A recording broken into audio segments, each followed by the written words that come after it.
ready.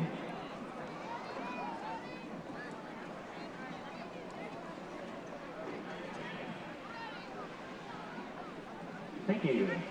Well, it is senior night here tonight at Bulldog Stadium, and we've got several of these young people that we want to recognize. We'll start out with our football players so they'll be able to get back with the team. First up is Jacorian Griffin. He is being escorted by his mother, Latoya Griffin, and he's been playing football for 4 years, 3 years as a letterman. He's first team all-district running back, honorable mention all-state AAA, and been team captain. After graduation, he plans to be a coach and become an electrician. He says, I want to thank everyone who has supported me throughout my time at Crockett High School. I'm grateful for our coaches, teammates, teachers, family, and everyone who believes in me. These 4 years have taught me lessons that I'll carry with me for the rest of my life. To the team, though every up and down, or through every up and down, stay together, trust each other, and keep fighting until the very end. Jacorian Griffin. Next up, Jamarian Davis, being escorted. Well, that noise is the end of the 30 minutes. Next up is Jamarian Davis, being escorted by his mother, Mexia Sandals, cousin Daviana Ball, and nephew Kaylin Sandals. Been playing football for 4 years and 2 years as a letterman. He plans to go to college for culinary arts. He says, I want to say thank you to all of the coaches that gave me a shot at playing football for 4 years, and also give thanks to the man above. To Coach Lane, thanks for being here the last 2 years and supporting me as a team and varsity football team. To Coach Jackson, who is more like a brother than a coach, best coach I can come once again saying thanks. Crockett football, it's great to be a Bulldog. To the team, thanks for balling out this year with me. Let's have a great season. Love you boys. Jamarian Davis. Next up, Jaden Garcia, being escorted by his mother, Lacey Maru, and Aunt Lupe Moreau. Been playing football for 4 years, 2 years as a letterman. After graduation, he wants to serve in the Marines, Semper Fi, and join the oil field. He says he wants to thank all of you for teachers and coaches that have helped him guide him into the right decision. He's especially grateful for Coach Lane for giving him confidence and encouraging him to show up to practice, film games, and pushing me to do my very best. He says to the team, be reliable and don't carry it alone. Jaden Garcia. Next up, Aaron Hall, being escorted by his mother, Miranda Wiley. After graduation, he plans to join the Army. He's been playing football for 3 years, 2 years as a letterman, and he wants to say thanks to the coaches and to his parents for giving him this chance to actually come play and do what he loves. To the team, he says, hope for an awesome season. Aaron Hall. Next up, Christopher Bell, being escorted by his mother, Vanna Watson, and his father, Christopher Bell. He's been playing football for 4 years, 3 years as a letterman, honorable mention all districts free safety, and he has been a team captain. After graduation, he's going to study computer science and join the military. His words of thanks, it has been a privilege and honor to be able to be recognized and to be a part of the Bulldog family for so many outstanding years.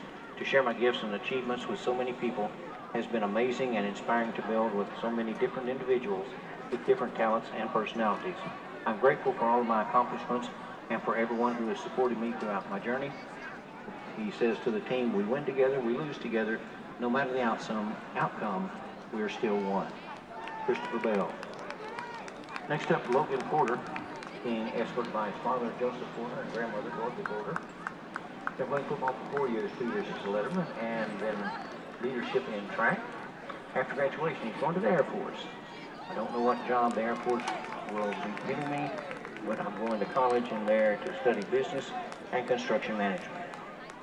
He says, I want to tell everyone it has been a good 4 years playing football with all you guys, and I will never forget the fun moments, even though it was having some bad times with y'all, but we always found some good in it. Thank you, Crockett Bulldogs, and to the team, always show respect to the coaches and show effort. Logan Porter. Next up, Daryl Craig, being escorted by father Shonda Harris, our mother Shonda Harris, stepfather Ron Dickinson, and Aunt Jen Craig. He's been playing football for 4 years, 3 years as a letterman, and been a team captain. After graduation, he wants to attend Prairie View College and major in criminal justice. His words of thanks, thank you to Crockett High School for the many lessons that you've taught me. He says, I would like to thank my coaches and teachers and parents for always believing in me and motivating me every step of the way. Go Bulldogs. And to the team, hard work can take you far in life. Daryl Craig. Next up, Thaddeus Haynes. Being escorted by his grandmother, Carlita Simon, family friend Sherry Lockhart, sister Riri Walker, sister Jada Walker, and mother Jennifer Walker. Been playing football for 4 years, 3 years as a letterman, and first team all-district tight end, and has been team captain. After graduation, trade school, and then joined military. He says, I would like to thank everyone who stuck with me through thick and thin, at my lowest and at my highest. I would like to thank my friends for being my friends. I would like to thank my grandma for raising me and taking care of me for my needs for 17 years. I would also like to thank my big sisters for being there when I needed it the most. And to the team, he says, say yes sir, no sir, and believe in God always. Thaddeus Haynes. Next up, Jeremiah Kellum, being escorted by his mother and stepfather, Juan and Brittany Carrillo. He's been playing football for 4 years, 2 years as a letterman. He's first team all-district tight end. And after graduation, he wants to join the military, then go to college. He said, I would just want to thank my coaches for giving me the chance and to coach him throughout his career. I also want to thank my teachers for teaching me and helping me pass, and thank you coaches and teachers for being there for me. To the team, keep going and never give up, even when it gets hard. Jeremiah Kellum. Next up, Chance Gray, being escorted by his mother, Sandrika Craig, Aunt Akira Craig, and brother Yanez Craig. He's been playing for football for 4 years and is a varsity letterman. First all-district team lineman in sophomore year, second team all-district lineman his junior year, and has been a team captain. After graduation, pursued a degree in engineering. He gives a special thanks to Coach Lane, Jackson, Pruitt, and Grimes for showing me what it means to be a true coach. Thank you for not only helping me become a better football player, but a better person. To my mom, you have made sure I didn't go through anything alone, and I love you and will always carry everything you've taught me. Thank you to my Aunt Kira and brother and sister. To the team, to my underclassmen, constructive criticism isn't personal. If a coach yells at you, it means they still believe in you. Talent only gets you on the team, but efforts keep you there. Chaz Gray. Javon Johnson, being escorted by his mother, Monica Davis, and cousin pastor, Sandra McKnight. Been playing football for 4 years, 2 years as a letterman, and he plans to attend college and major in mechanics. He says, I'm thankful for my years in high school playing football. It has helped me meet a lot of new coaches and people and a lot of new friends. I'm also thankful for the teammates and coaches that I've been able to play and able to call on my second family. I'm thankful and happy with my mother, who has helped me every step down the road. To the team, he says, to my team, family, always put God first in all that you do. Javon Johnson. And Joshua Ham, being escorted by his father, Jerry Ham, and mother, Kimberly Ham. Been playing football for 4 years, 2 years as a letterman. After graduation, he plans on working in construction. He says, I'm thankful for all the years of football, but most of all with family and friends. My favorite memory is this team is making it to the playoffs with my brothers. It's sad we did not win, but at least we had to feel for it. I love this team, the relationships I've built, and all of the great coaches. Two people I want to thank most are my mom and dad. They made me go to practice when I didn't want to. They pushed me when they couldn't, or when I couldn't, and I love them for it. To the team, my words are to love each other like brothers. We're all family, so love each other and don't fight. Joshua Ham. Next up, we've got some ladies that are trainers. First up is Nayeli Popaka, being escorted by her mother, Carla Popaka, and father, Roberto Popaka. This is her first year in football. After graduation, she wants to study criminal justice. She says, I'm thankful to be a part of the training program. To Coach Tapia, thank you for being an amazing coach, and thank you for teaching me new things. To my parents, thank you for pushing me to become a better person each and every day. To the team, I'm glad to be experiencing this season with these amazing groups of young men. Nayeli Popopka. Next up, Jasmine Smith, trainer, and being escorted by mother, Patricia Cuckoo, and father, Roland Smith. First year doing this, also an FFA state course. After graduation, want to major in radiological technology. Word of thanks, Mom and Dad, thank you for always being there for me through the heights and lows. Your love, support, and encouragement mean more to me than words can express. I'm so grateful to have you both in my life. And to the team, although we knew each other only for a short while, hope we can have a good year. And the next one is Zamira McKnight, being escorted by her mother, Fallon McKnight. After graduation, attend Prairie View University for biomedical chemistry. Says, I would like to thank Mom for giving me the world. No matter her struggles, she always makes sure that I am good. She always encourages me to succeed wherever I go. I love her so much. Thank you, Mom. And to the team, she says, never give up no matter how hard it gets. That's Zamira McKnight. Next up, we have cheerleaders. First off is Chastity Hicks. 4 years on varsity cheer captain, 4 years in the band and played the trumpet. Was drum major 1 year, field captain 1 year. Being escorted by her mother and father, Tanisha Hicks and Corey Hicks, sister Kaylee Hicks, brother Corey Hicks, the second. After graduation, Chastity plans to go to a HBCU, most likely Prairie View A&M University, to be a nurse practitioner. To the family, she says, thank you for coming to the games, encouraging me, and always believing in me. To my grandparents, your love and wisdom, encouragement and pride means that more than you know. To my dad, thanks for teaching me to be strong in everything that I do. To Ray and CJ, my skinnies mean the world to me. I love y'all. To my mom, thanks for being my rock and always being there for me. Love, Chastity. To the team, I will always cherish the memories I've made in 4 years. Hard work pays off, and I'm glad to have the team, the band, the coaches to enjoy the year with. Chastity Hicks. Next up, Tiara Simmons. 4 years on varsity, 1 year spirit leader, varsity volleyball, 4 years. Escorted by her mother, Kimberly Haynes, her father, Dennis Simmons, and her little sister, Tiana Simmons. Plans to attend Sam Houston State University to major in criminal justice. She says, to my incredible family, I want to take a moment to express my deepest gratitude for your unwavering love and support throughout my journey, especially as I celebrate this significant milestone, being senior night. You've been my rock, my biggest cheerleaders, and my constant source of encouragement. From the pep talks that lifted my spirits, your presence has been a fundamental part in my success, and I am lucky to have each of you. I love y'all. And to the team, she says, I love y'all, and I hope you'll grow into the best version of yourself. To Stella, Courtney, Big, and Day-Day, y'all have been shown to be a real friendship and sisterhood. I'm just the luckiest girl to have y'all in my life as my little sisters. I love y'all forever and always. Tiara Simmons. Next up, Akilah Whiting. 4 years on varsity, co-captain, student council member. Escorted by her mother and father, Letitia Roberts and Brandon Whiting. She plans to attend Prairie View A&M University to be a nurse practitioner.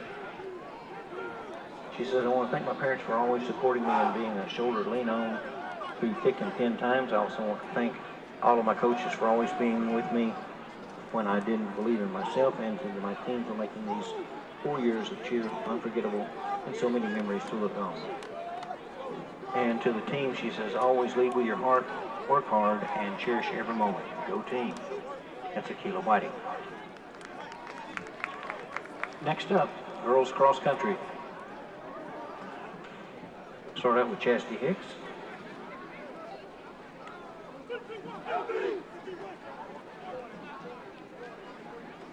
Well, got a problem. That's the wrong sheet. Hang on just a second.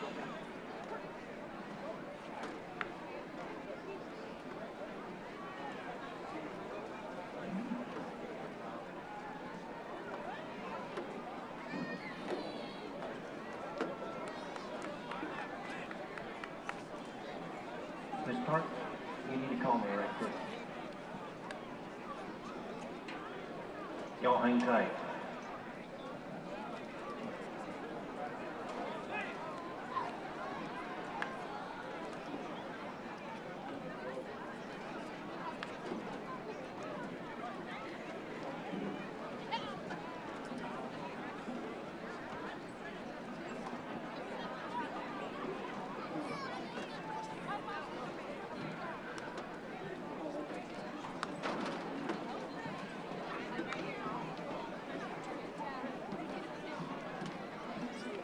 First off is Emily Arvizu. And Emily, I'm sorry your sheets are missing and I do apologize.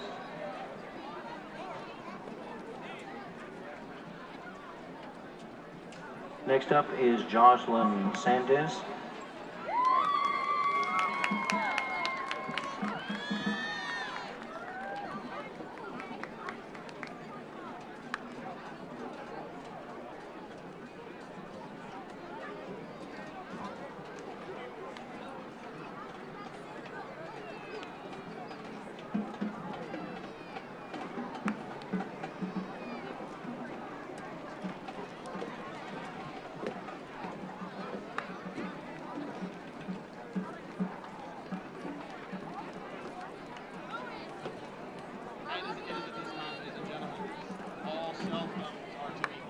Going up to get a picture made from moment is Jocelyn Santos.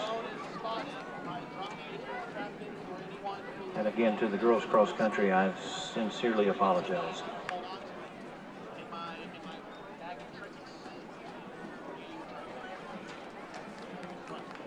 Next up, Yahira Aguilar.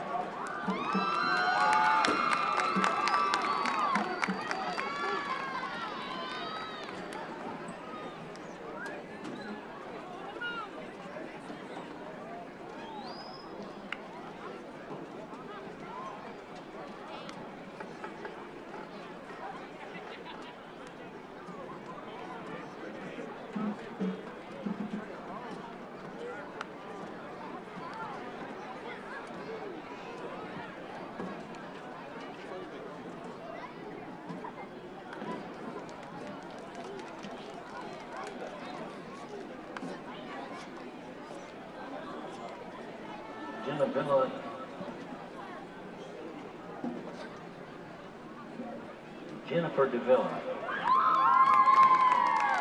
Sorry, Jennifer.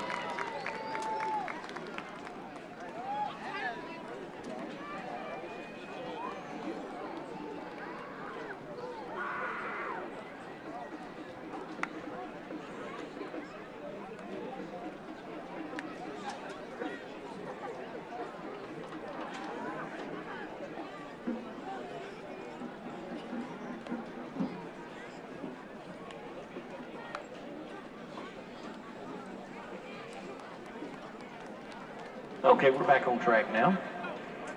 Cross country track, get it. Next up, Jaime Raimundo, two-time JV district champ, escorted by his mother and father, Maria Raimundo and Jaime Raimundo. He plans to go to SFA, and he wants to say thanks to his teachers and coaches for letting him learn and run. And to the team, he says, keep running.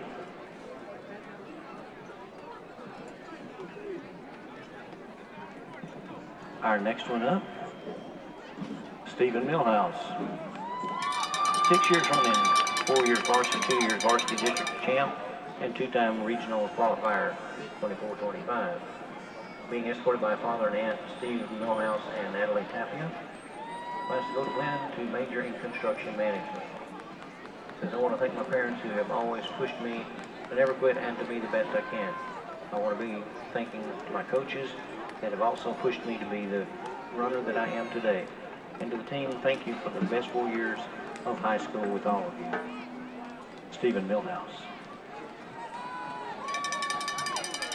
Next up, Eric Lopez, 2-year varsity, two-time district champ, regional qualifier 2025, escorted by his sister, Shante Lopez, and also Ruth Millhouse. Wants to be an electrician and real estate license. Says, I'm thankful to the friends I've made along the way and all the things that we've accomplished. And to the team, he says, don't stop when it gets hard, just keep pushing. Eric Lopez. Next up, Victor Cruz. 3 years varsity, 2 years, or 2-time varsity district champ and 2-time regional qualifier, 24-25. Escorted by his mother and father, Leaky Cruz and Natty Cruz. Says he wants to be a union iron worker. And he says, I want to thank the coaches and team for making running funner than what it is and creating memories that everyone has for the last 4 years. He says, I'm grateful for having given the opportunity, and thanks to my sister Mary for always supporting me, and thanks to my family for supporting me. To the team, he says, have a good time and make memories. Victor Cruz. Next up, Sebastian Loyola. 3-year varsity, 2-time varsity district champ and 2-time regional qualifier, 24-25. Being escorted by mother and father, Adriana Loyola and Florencico, I'm sorry. Wants to go to trade school to continue welding and electrician. He says, I want to thank God and everyone who has supported me and helped me through the years in sports. Says, I'm grateful for my coaches, teammates, and family who have encouraged me, pushing me to do better, and believing in me along the way. I couldn't be where I am today without God's guidance and with all of your support. To the team, always remember where you started. Stay humble through your success and never be afraid of challenges. The hard work you put in today will shape the person you become tomorrow. Keep God first, believe in yourself, and never stop chasing your goals. Your journey is just beginning. Sebastian Loyola. Next up is Jaden Quintero, 3-year varsity, 2-time district champ, and 2-time regional qualifier, 24-25. Being escorted by mother and father, Daniela Quintero and Rigoberto Quintero. Wants to be an electrical engineer in college or automation trade school. Says, I want to give thanks to my parents for always believing in me in every sport I participated in, and second, my coaches, Ms. Tapp and Mr. Tapp, for always helping me and believing in my potential. And on top of everything, I want to give thanks to God, because without him, nothing would have been possible. And to the team, he says, take all the memories you make out of your 4 years in high school. And that is Jason Quintero. Next up, Ethan Quintero. 3-year varsity, 2-time district champ, and 2-time regional qualifier, 24-25. Being escorted by his mother and father, Jose Quintero and Albina Quintero. Wants to go to be a union master electrician.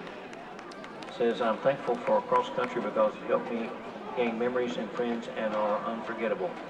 And to the team, in the life, you always have to be competitive. And that is Ethan Quintero. Next up, Gustavo Aguilar, 2-time JV district champ. Being escorted by his mother, San Juana Aguilar. Go to trade school, be a lineman. Says, thank you to my family, my girlfriend, and all the people that have supported me. Wants to say thanks for all the playful fights we had on the bus to the team. Gustavo Aguilar.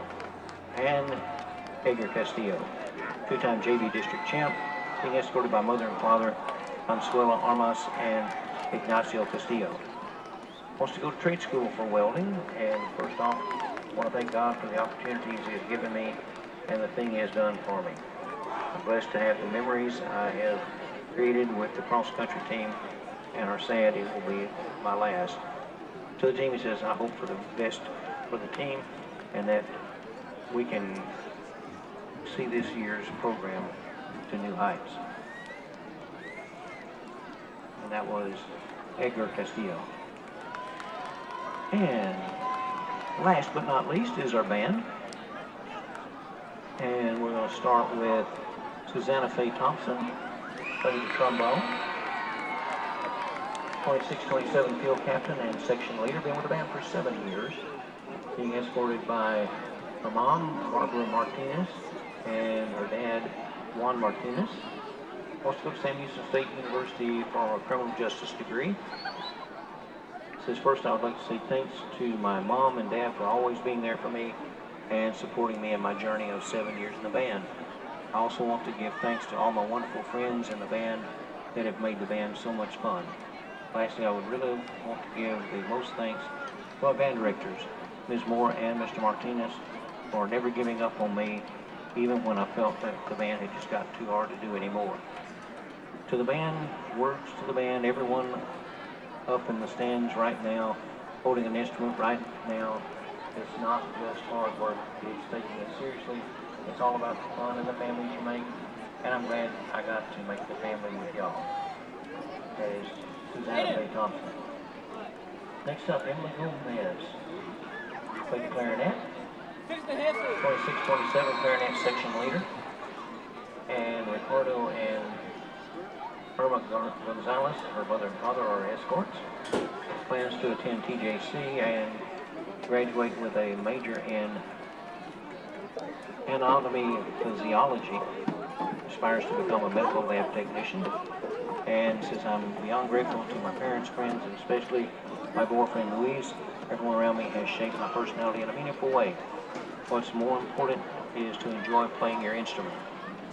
And that is Emily Gonzalez. Next up, Justin Hicks. Well, we're now third year in the cheerleaders. And let's see, we have Susan Martinez plays trombone. She's 26-27 girl major. Been with the band for 7 years. Being escorted by her dad, J.R. Martinez, little brother, Zachary Martinez. Plans to go to Sam Houston State University for pharmacy. Want to say thank you to everyone who supported me on the way here. My dad, siblings, friends, Ms. Moore, and my teachers. High school is always a ride, to say the least. I love you guys, and I will never take anything you have said to me for granted. Words to the band: never give up, and make the most of your time here, because in the blink of an eye, you'll be where I am standing right now. Susan Martinez. And let's see, next up is Leon Cruz. He plays percussion, tenor, squads, and the snare. Section leader, 26-27, lead percussion and drum captain. Been with the band for 7 years. He's being escorted by his mom, Alma Lozano, and his dad, Juan Cruz. After high school, he plans to attend University Technical Institute to study aviation maintenance technology. His goal is to complete the program, earn his FAA airframe and power plant A&P certification, with the goal and career of becoming an aircraft mechanic.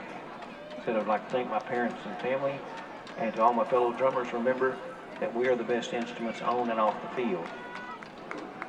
And that was Leon Cruz. Last up, Weston Wayne McGinn-Tyre. Plays the trumpet. He's 26-27 section leader. Been with the band for 5 years. He's being escorted by his mom and dad, Lindsay Tyre and Devin Tyre. And he plans to go into the military after graduation. He said, I'd like to thank my parents for getting me everywhere I needed and supporting me throughout my time here. I'd also like to thank my teachers, especially Ms. Allen, for being so energetic every morning. I'd like to thank Ms. Seal for always letting me in when I missed after-school clubs. To the band, he says, to all my fellow trumpet players, remember, we are the best instruments on and off the field. And brother, I'm with you because I was a trumpet player back in the day. Those are your seniors for tonight. Yes, as someone just said up here, congratulations, guys and gals.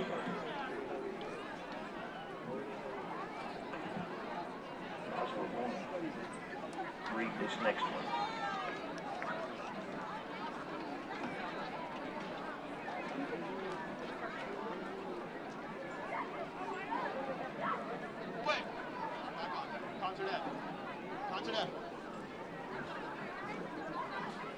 Okay, well, good evening, ladies and gentlemen. Welcome to Crockett High School in the Monte Driskell Stadium. Ladies and gentlemen, you're in the Jack, home of the Crockett Bulldogs.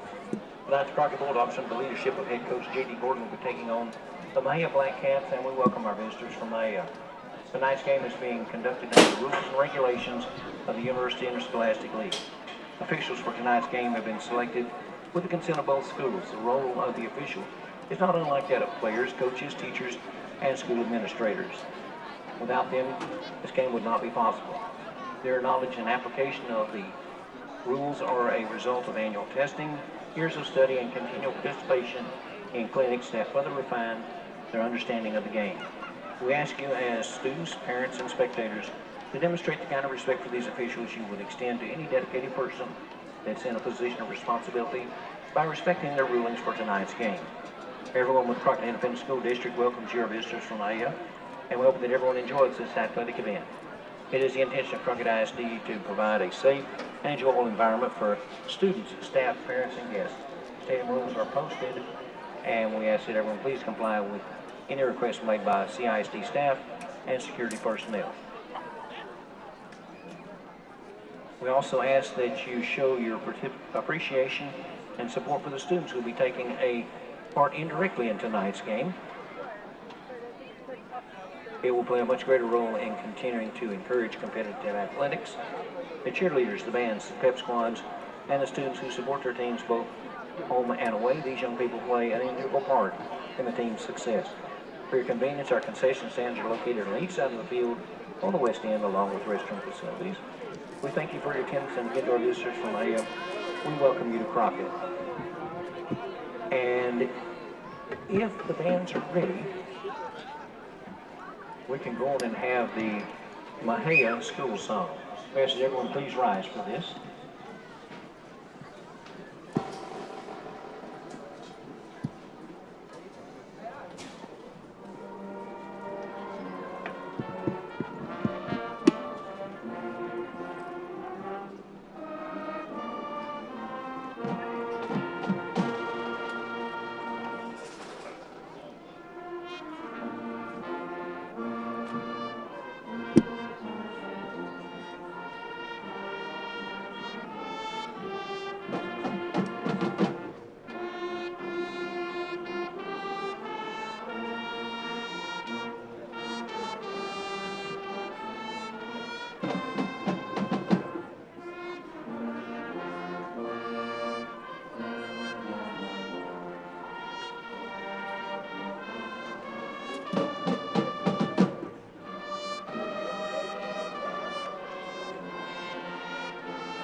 Thank you. You may be seated.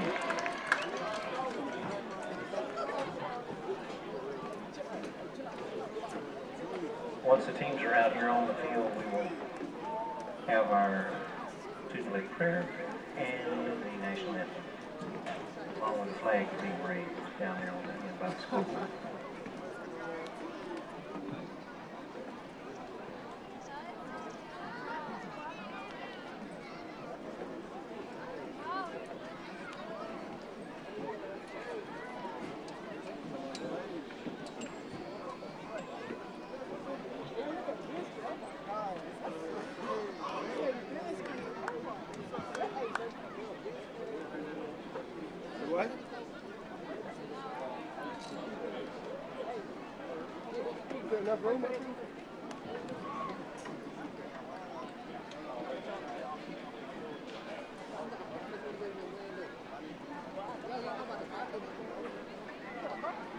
Put y'all on the roof, huh?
K.I.V.Y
Bulldogs.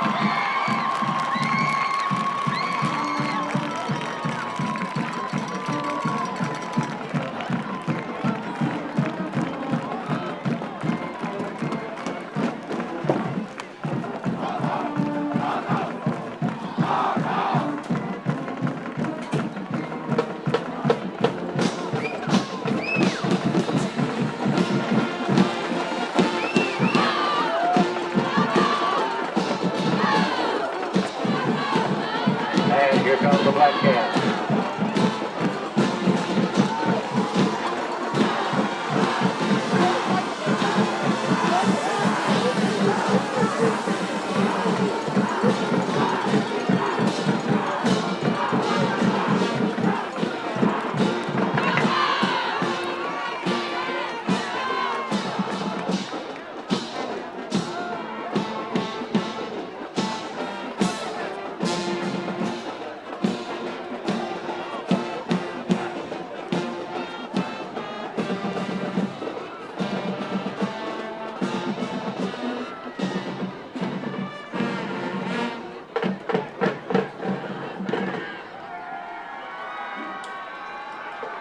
Ladies and gentlemen, right before we get started, there's some men out on the field right now that are wearing those black and white striped shirts.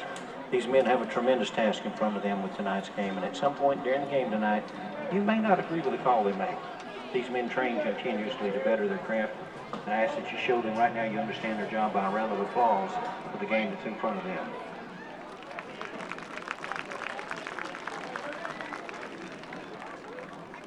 I ask now that everyone please rise, gentlemen move cover, as we have our student-led prayer presented by Miss Jasmine Loyola with the Crockett FFA, followed by the playing of our national anthem presented by the Crockett High School Band. Tonight the colors are being raised by members of the Crockett FFA chapter, Miss Emily Arvizu and Miss Alicia Benavidez.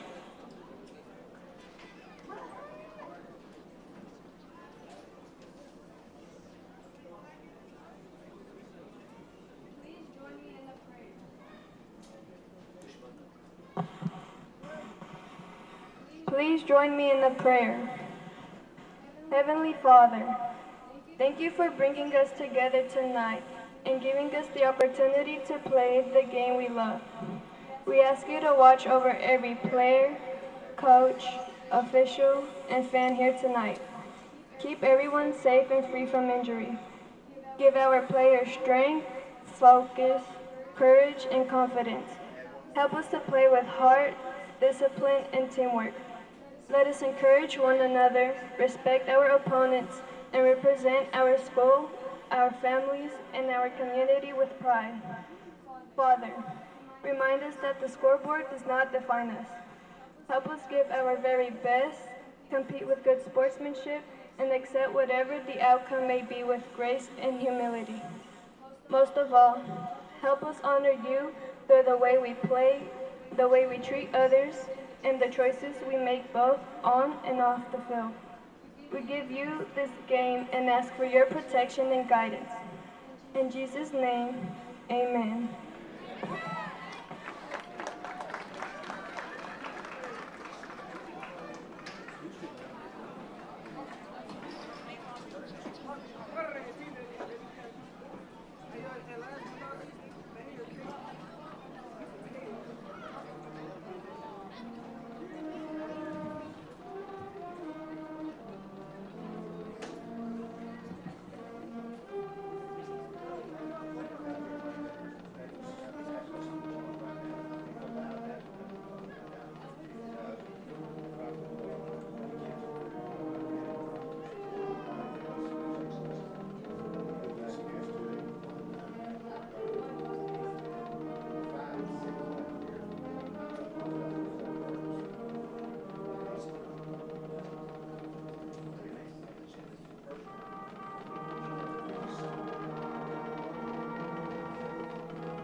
Captains for tonight. Number 4, Aiden Cargill. This is with the Black Cats. Number 5, Cashton Williams. Number 6, Keithan Davis. And number 99, Kadralyn Hudson. For your Crockett Bulldogs, C.J. Bell, Darryl Craig, Chaz Gray,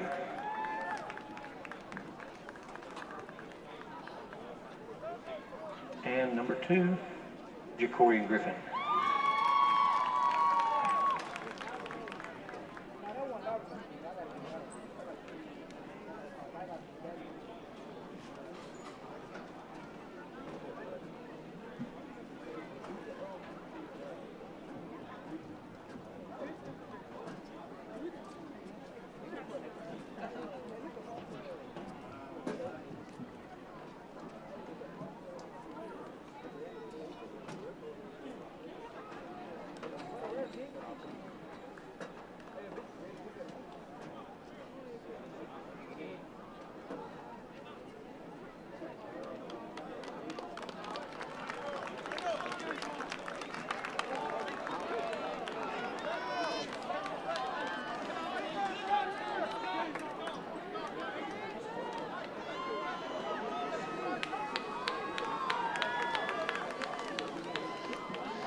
Kickoff taken over by Keithan Davis, number 7. Taken out of bounds.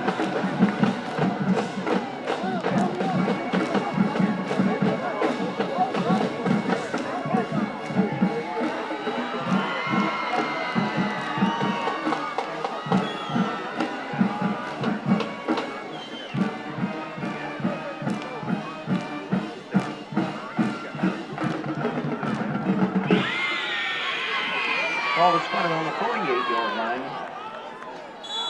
First and 10, Black Cats.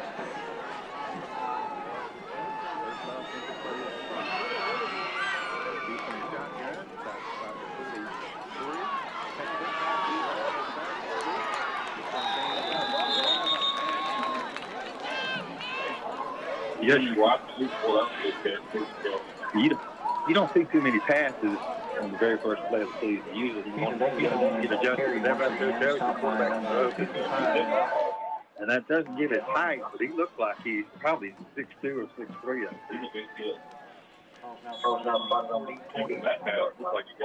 They gave him a good spot. They gave him a first down to about the 42-yard line of Crockett.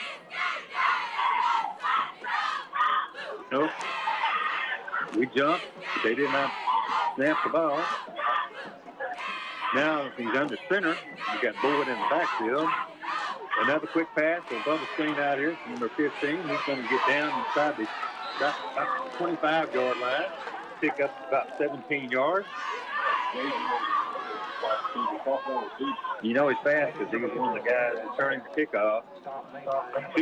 Two quick plays, and here we are down almost. They don't have red zones anymore, but we're down here to the. Do you remember penetrations when he got inside the 20? It's called a penetration, and if he tied, whoever had the most penetrations won. Oh, that's ridiculous. Yeah. Here we go from the 25-yard line. Under center, going to fake it. They still haven't set the pass ball. Got a man open. I mean, he's faked. I was one of our defensive backs out of the shoes, and he's going to get down. And they're going to call him a touchdown. I thought he stepped out, and then he did not. Is that 15 again?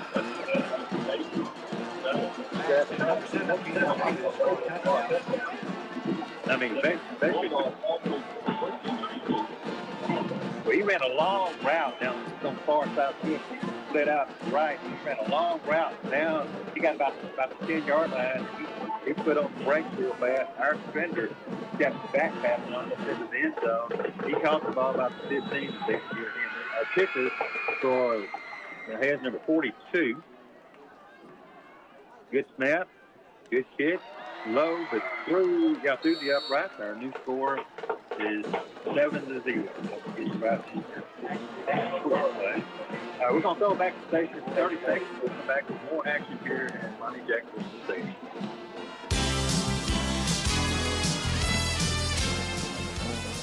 Parks Overhead Doors, located in Kennard, Texas, offers residential and commercial garage door service and installation. With cooler weather coming soon, now's the time to get those popping and creaking garage door service for the season. Call Roger with Parks Overhead Doors at 936-676-3939 to schedule your door service. That's Parks Overhead Doors. Make the call today.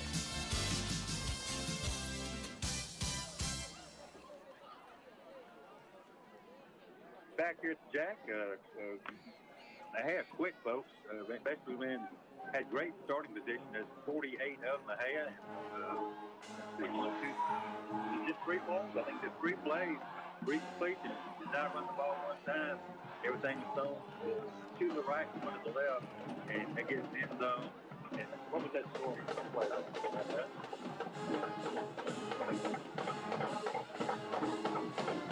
Dave. 24-yard touchdown pass. Ibarra comes in, puts the rookie up line, make it 7-0. Now, Crockett will get their first possession of the year. We'll be returning from the south end zone here to the station. 10-29 here. If they kick it deep, we'll take the wiggle. No, they do kick it deep. Broken tackle, never broken tackle, got the time. Good time here. He's a great foot. DJ Bell on the carry. Christopher Bell. DJ Bell. He's a pretty good basketball player, too. He's off a couple games. He's a big old boy. And turning junior quarterback, Jalen White, he just kind of stands out. I mean, he's just a big old boy and just a good athlete. Steps out on the field. Bulldogs let them mark it. 40. Take the nose of the ball and touch the 45-yard line of Crockett. Same thing as last year. We're coming out in very, very tight formation. I mean, you can drop a 20-foot hog trap and catch everybody. Under center, snap. Hand it up to all. Did we fumble the ball? I think we got back on it. I don't know if he ever fumbled it, but positive gain of about 3 from the, actually 4 from the 45 down to 49.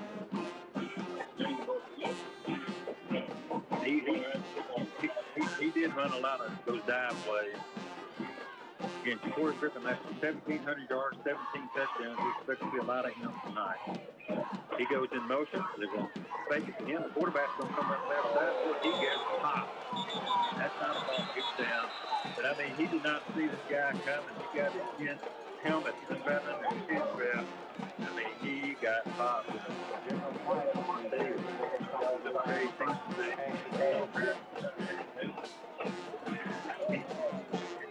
gain of 2 yards. We're into the half territory now. It'll be 3rd and 4, a long 4. I don't know if we're in 4-down territory with the third at the season, but we need to pick up 3 or 4 yards to make that decision. White back under center. We'll counter play. And we're going to pick up the first down and even more. I mean, let's get the base, move it, line. We'll have to get those linemen. He's got strong legs. Yeah, he gets all the way down from the 48, 49, all the way down to the 35, gain of 14 for Ja'Carrion Griffin.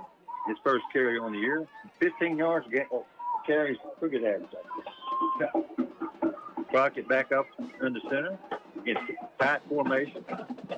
Number 5 goes in up. We'll pitch it back to him. He's looking for a hole. He's going to get positive yards. A gain of about 5. He's going to get down inside the 30, right at the 30, from 35 to 30. It's going to be 2nd 5. 8:36 in the clock. And they have leading 7-0. Game week 0, they call it. First game of the year.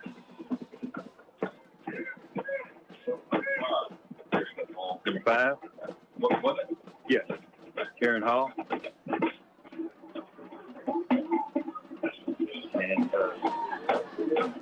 Crockett, like I say, we might not pass the ball, Larry, unless we get behind, pretty far, which I don't think that's going to happen. But tight split. This time they pitch it back to the and he's going to pick up the first down all the way down. I think they're going to mark him down about kind of a little rough out going on out there. One player of each team, but no flag. First down right at the 20. Bulldogs looking to answer the first drive of the Mexia Black Cats, but they put it in the end zone. Bulldogs a bit more conventional. They threw every play, and we've run every play. White back under center. And this time, I don't know if the quarterback kept it or if they gave it to number 5. Aaron Hall. He's going to get down to about 14. That's going to be a gain of 6. I tell you, when they're stacked up like that, it's hard to tell. If you're a defensive player, it's hard to tell who's got the ball. And they're just bouncing off each other. Now they're going to say the 15, gain of 5. I think that first down marker is between the 11 and the 10-yard line. White back under center. Got a man in motion, and it looks like White just took it right up the middle, and I think he's going to pick up. Oh, he's touchdown. He popped me. He couldn't see nothing. All of a sudden, he gets popped out of it. That's going to be that's going to be a 14-yard rush. 15-yard rush for Jalen White. Crockett gets on the board. Got Omar Gonzalez back this year. He's a junior this year. Last year, he was very, very good at the extra point. Still goes. Set at the 15. Gets it up. Through. So we have a tie score here today. 7-7. We're going to go back to the station for 1 minute. We'll come back to the scoring summary and Mexia's second possession. Double K Concrete Construction offers quality at its best when it comes to commercial, industrial, foundation, and driveways for any type of concrete work. Double K Concrete Construction is the one to call. With 20-plus years of experience, Roger Kellum and his staff can get the job done. Call 936-546-1994. Remember, Double K Concrete and Construction. At United Ag and Turf, we know that everyone's version of work is different. Fixing the fence line or feeding the herd, handling heavy loads in tight spaces, prepping the ground to help feed the world, or cutting your grass like a work of art. Whatever your work is, we can get more done united. Find the John Deere tractor package that's right for you at the price you're looking for. Online at UnitedAgAndTurf.com. So let's get to work with United Ag and Turf. Visit United Ag and Turf at 1220 East Loop 304 in Crockett or call 936-544-2011. And back against Jack High School, 7-7. Got 59 seconds left here in the first quarter. And then we'll put the kick right over here to 7. And he got the ball. I think he got back up. I saw him shooting. And go back to his right. fight like he did that first time. So right there, put the two guys on the bottom.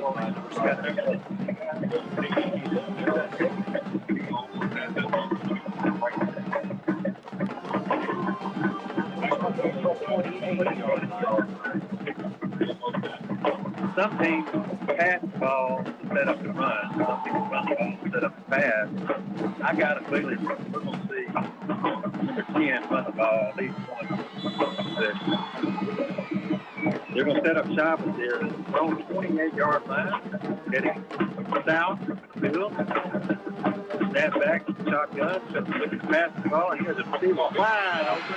He's going to get a guy around. He's going to be able to catch him or not. He did catch him. We had a receiver over there. What he saw, but the defender over there took off in the opposite direction. It looks like I think our quarterback's coming in to take the place of one of the defensive backs. Because he just DJ Bell. He was the only man left to beat.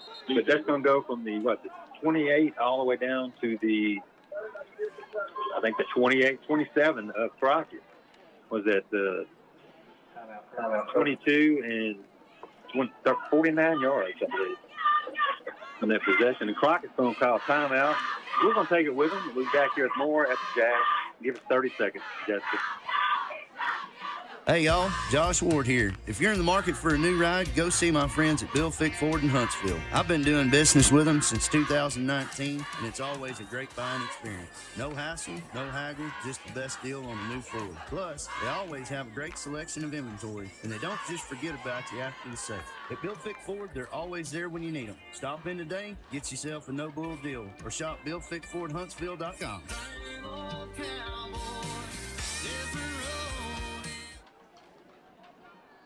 And back here at Monte Jack Driskell Stadium, the late great Monte Jack Driskell, I tell you, he was one of a kind. So,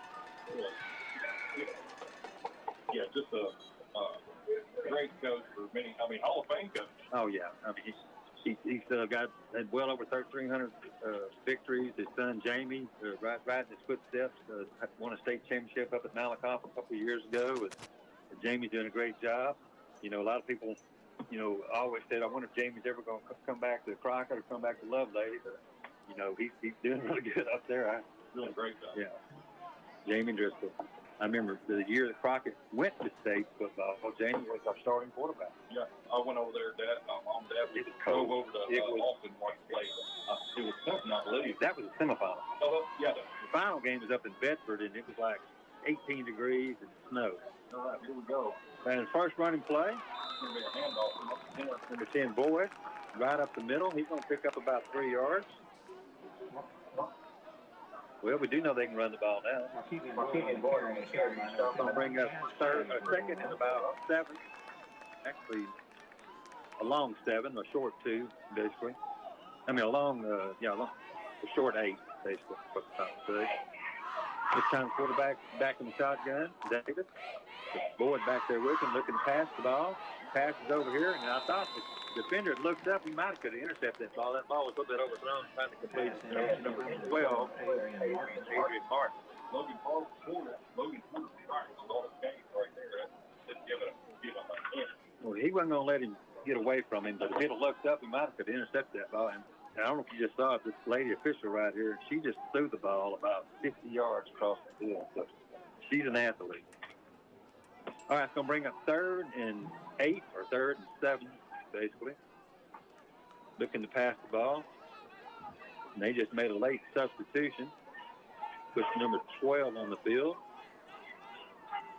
And I think they're going to make them. They're going to be a penalty? Or did Mexia call timeout? Timeout, Mexia. We'll take it with them. We'll throw back the station for. We don't miss the play. We'll throw back the station for 30 seconds.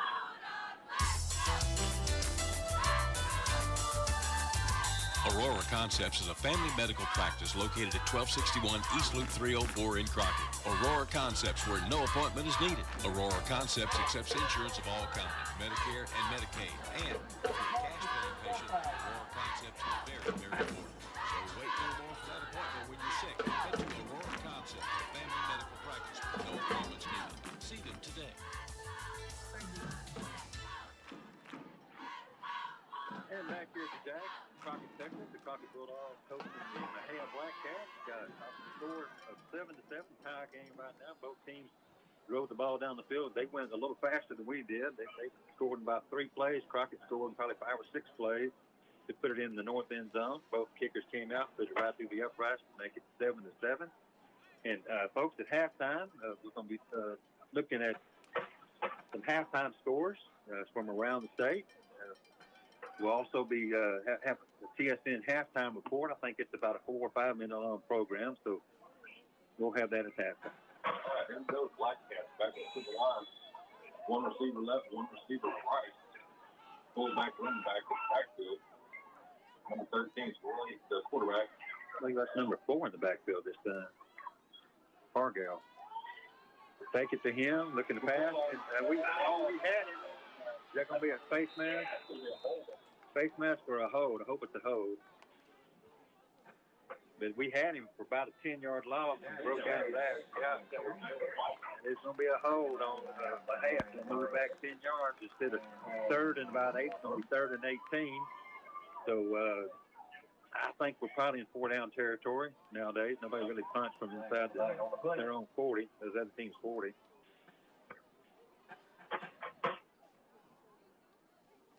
I'm not sure why the officials over here talking to Crockett, but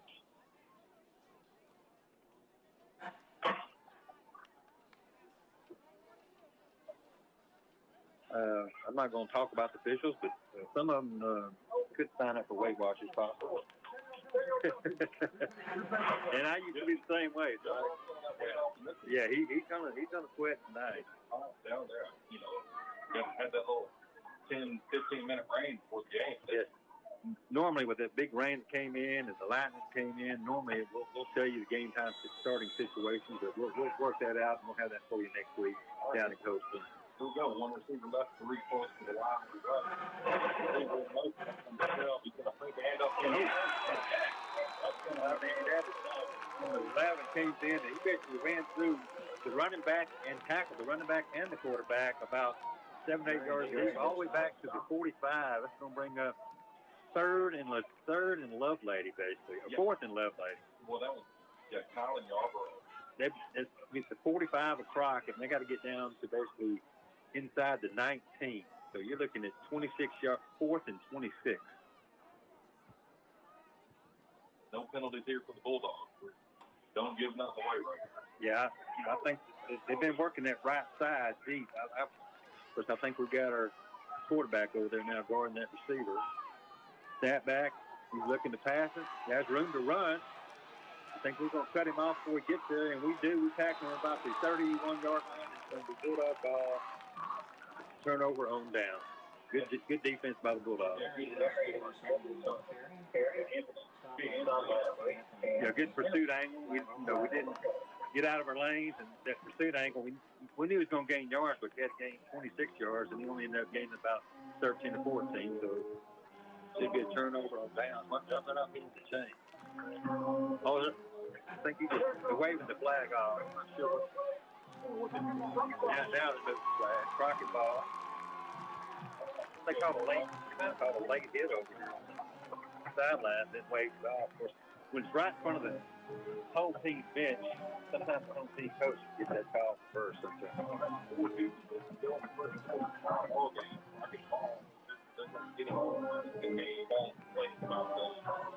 31.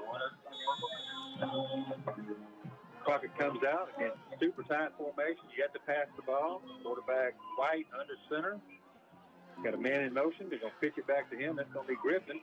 He gets hit 2 or 3 times, but he's going to pick up about 3 yards down to about the 34-yard line. And that clock is deadly quick in running. So that's one thing about running the ball.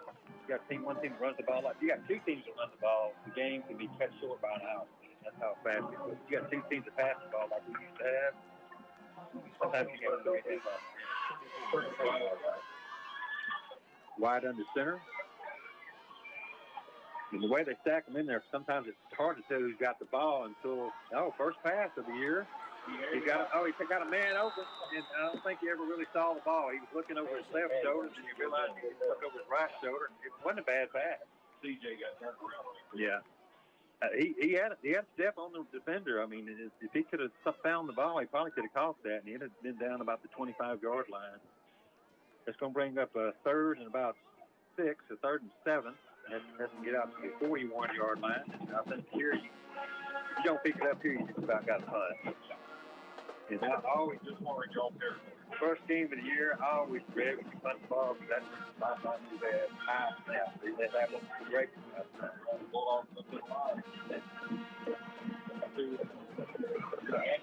thought he was going to break out.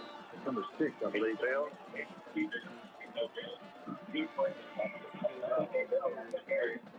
Let's find out. He thinks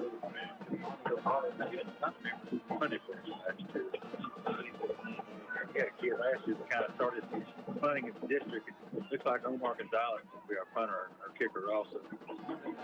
Number 6, Griffin back there. One thing good about seeing that Griffin back there is deep, protecting the kicker. Is they can snap it to him and take off running the ball. It looks like they're going to put number 7 about the 32-yard line. And Crockett has a late stuff. Somebody got there on the punt team. First game jitters. And Crockett's going to call timeout. Got it in before the play clock expired. We'll take it with him real quick. 30 seconds back to the station. This is Jessica. We'll come back with more first quarter action here in Crockett. This is attorney Christopher Spruce at Piney Woods Law. I'm the personal injury lawyer you need if you've been injured in a car or truck wreck. Go to PineyWoodsLaw.com for a free case review. You need an experienced lawyer with a practice focused on personal injury. I represent hurt people. Auto accidents and wrongful death cases have always been my focus, and I've helped thousands. Wherever in Texas you're hurt, injury cases are what we do at Piney Woods Law. Go to PineyWoodsLaw.com or text me at 903-724-0055 or just stop by our office in Grapeland, Texas. You don't need a big-town attorney to have a big-time attorney. And back here at Jack, first game of the year for the half-black half and the Crockett Bulldogs. And next week we'll be on the road at Cold Spring Coach. And in 2 weeks we'll be driving back here to Jack Stadium. We'll be waving the Bulldogs with a dog fight. All right, we got Omar Gonzalez standing on about his own 18-yard line, snapping the ball about the 31-yard line. See if we can get a good snap. And, he goes over his head, but I think he's going to have time to kick it. And they just roughed him. After he kicked the ball, no flag. Kind of crazy. If you rough them before they kick the ball, the penalty, but hit them after they kick the ball, not. He's not a real tall guy. He did good to go up and get it. It was one of those. He was in pursuit. He ran, got him had a little bit of daylight because they was getting kicked off. One of the purest plays in football for the kid that snaps the long snap was the first one of the season. He's not sure where he's going to go, and it was a little high. Might have to back Gonzalez up himself next time. He showed us that Lucas Phillips right there. He did a good job getting the kickoff, but kicked it all the way out to midfield. They took over right at the 50-yard line. The flag cast it, put the man in motion on the right-hand side. They probably passed it out there, and he was going to be sacked. I mean, that was number 77. I mean, that looked like Randy White tackling out there. I mean, he ran. And that's going to be a loss of 10. It's going to bring up 2nd and 20. That's the way to turn that field position around. Just looking at the offensive and defensive line, it looks like their offensive line might weigh a little bit more than our defensive line, but I think our defensive line is quicker than their offensive line. One to the left, actually two to the left, one to the right. Number 4 goes in motion now. They're going to hand it off to Boyd, going up the middle. He's going to pick up those 10 yards plus about 3 more. It's going to bring up 3rd and about 7. And he's going to get down to about the 46-yard line. They got to get to the 40-yard line. So 3rd and 6 coming up. 1 receiver left. 2 receivers right. Back in the backfield with the quarterback. That's going to be a handoff. Get him right there. We should have had that tackle. Ball fumbled out of bounds. Ball carries Boyd. Rolled out of bounds. Get off. And the ball is fumbled forward. I'm not sure if it's Pros or who it is. They put it back to the spot where the fumble was. But and I thought that's what would happen here. But the fumble forward actually picked up the first down. And maybe they're going to talk about this here. We had a player, didn't notice him. I guess he was over there on the sideline with a little bit of injury. Number 10 is going to come off the field, and that is K.I.V.Y. First down for the Cats at the 40-yard line of Crockett. This time they're going to give it to Boyd. He's going to come around the left-hand side. Good blocking by the offensive line, and he's going to get all the way down. We ain't got it around yet. He broke about 4 tackles, and they're going to call it a touchdown. What a run. We should have had him tackled 4 or 5 times. He just got finished. That's going to be a gain of 40-yard touchdown run. That was number 11, Kendrell Connor, junior running back. He was running like a minute. Yeah, he wasn't going to be stopped. And 141 here in the first quarter, and we've already got 20 points scored on the board. Mexia set to try to kick through the upright, and the 42 Ibarra, senior kicker for Mexia. Snap, back, good snap, kick up, and right, good kick, almost to the track back there. That's our new score, 14-7. We'll come back. We're going to take a quick break. We'll come back and there have that scoring summary for Mexia.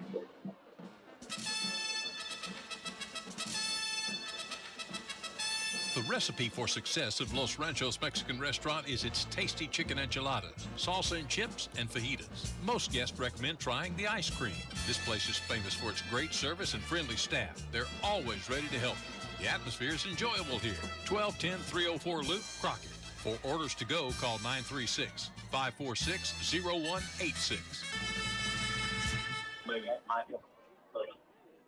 He was letting me know. And back here at Monte Driskell Stadium, 141 left here in the first quarter. A lot of scoring, 14-7. And tell us about that scoring play right there, Larry. Well, that was a great run by number 11. I bet he broke 5 tackles. He put his head, he at least 5. 40-yard touchdown run. Kendrell Connor broke my head like that. He looked like a spin cycle on a washing machine. I mean, he was turning and twisting, and he wasn't going to be denied. We had our hands on him 4 or 5 times, like I said, just couldn't bring him down. Mexia set the kickoff. Ibarra's got the ball at the 40-yard line. We've got 2 defenders that kicked it deep their first time. Let's see if they do that again or pooch it. I wouldn't be surprised if they pooch it since we had a pretty good return back almost to midfield the first time. And yes, he does do a pooch. Nobody's over there. Get up there and field that ball. That's a live ball. Oh, Crockett lucky to get on it. I mean, last year we probably had the first 2 games. That probably happened 3 times. Nobody ran to get the ball and turned it over. But Crockett does get on the ball. Our worst starting position on the night on our second drive, and just outside the 20-yard line of Crockett. That was Logan Porter that finally reeled that ball in. Thank goodness he did. Yeah, we might need to drop that. Those 2 guys that are right along about the 30-yard line. We might need to drop them back, 5 more yards and spread them out a little bit. As Jalen White strides out on the field, 6'2" junior quarterback, good-looking athlete, and C.J. Bell out there with him also, going into the huddle. Again, super tight split. White under center. With the man in motion. And it's like White just ran the ball up the middle. He's going to pick up. He's going to be close to a first down. I think they're calling just short. Well, no, I think the mark over there across the field, I think he's got a first down. Yeah, take the first down. First down, Crockett. About to go under 1 minute here. 1 minute and 20 seconds left here in this first quarter. Actually been a pretty long quarter, seemingly, all the passes, and scoring. Again, Crockett, you got to think sooner or later we're going to pop up and throw a little pass and catch them off guard. First down at the 31-yard line. This time we're going to hand it off to Griffin. He's going to fight, go forward. That's what I like about him. He always his tackle forward. He's going to pick up about 7 yards all the way out, about the 38-yard line. 41-yard line for the first down, 2nd and 3. And looks like the Dogs might snap the ball one more time here in the third quarter. 36 seconds on the scoreboard and 19 seconds on the play clock. Quarterback up to quickly back up to snap the ball. Wide under center. Now we got too many motion. That's going to be a flag. Yeah. Had Bell and Griffin both in motion. You can't do that. It's going to stop the clock at 19 seconds. So it's going to be another play, but it's going to, instead of 2nd and 3, now it's going to be 2nd and 8.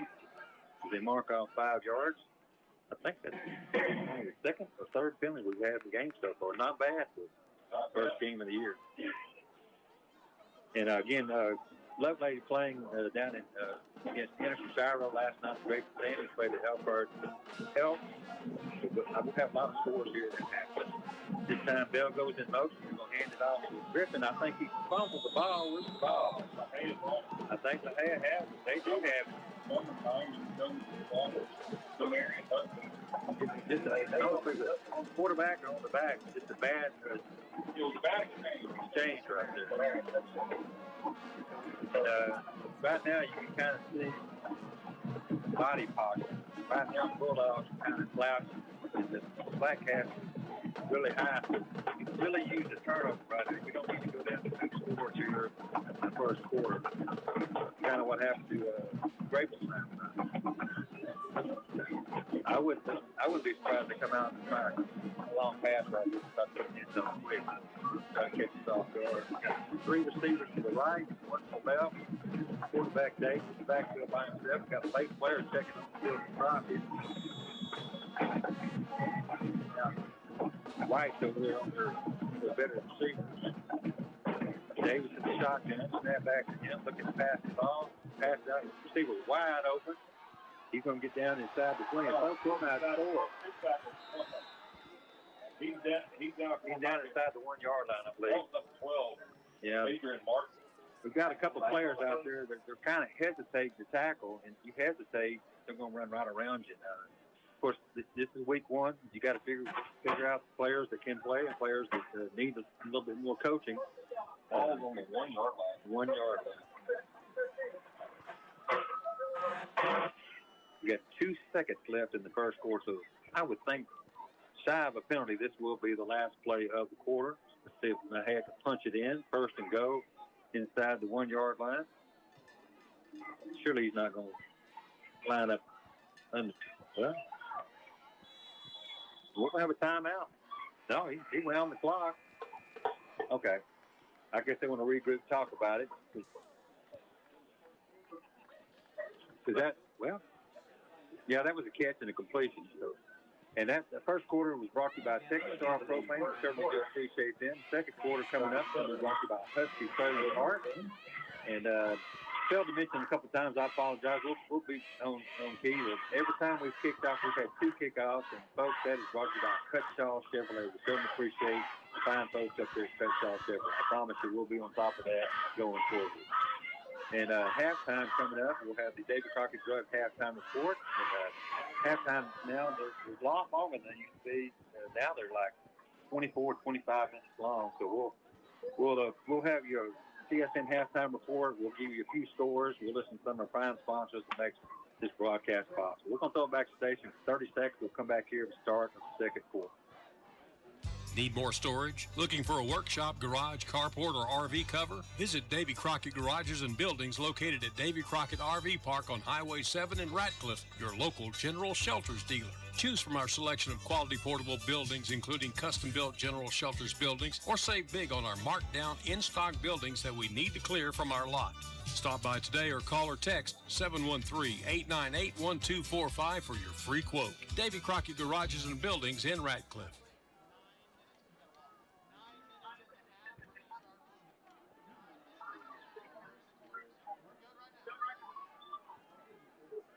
We might be in trouble. Okay, I'm sorry. Back here at the Monte Jack Driskell Stadium, 12 minutes start of this second quarter. Mexia first and goal on the north end zone, trying to punch it in, go up by 2 scores. Quarterback under center. I wouldn't be surprised to get a quarterback sneak right here. He's a pretty good-sized kid. Now he's going to turn around and hand it off the board, and he does get in. Well, we stopped him pretty hard, but I mean, he does get in. He's going to make the score now 20-7. Boy, Daryl Craig, man. I mean, it's hard to keep somebody off the 1 yard line. It's just almost impossible that you get somebody that really shoots the gap and get somebody in the backfield.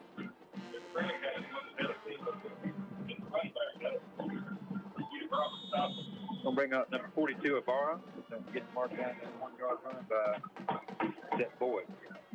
Number 10, Boyd. Ibarra sets to kick the extra point. This time we almost got a guy in there to block it. That's number 14, but just over his fingertips. Our new score 21-7.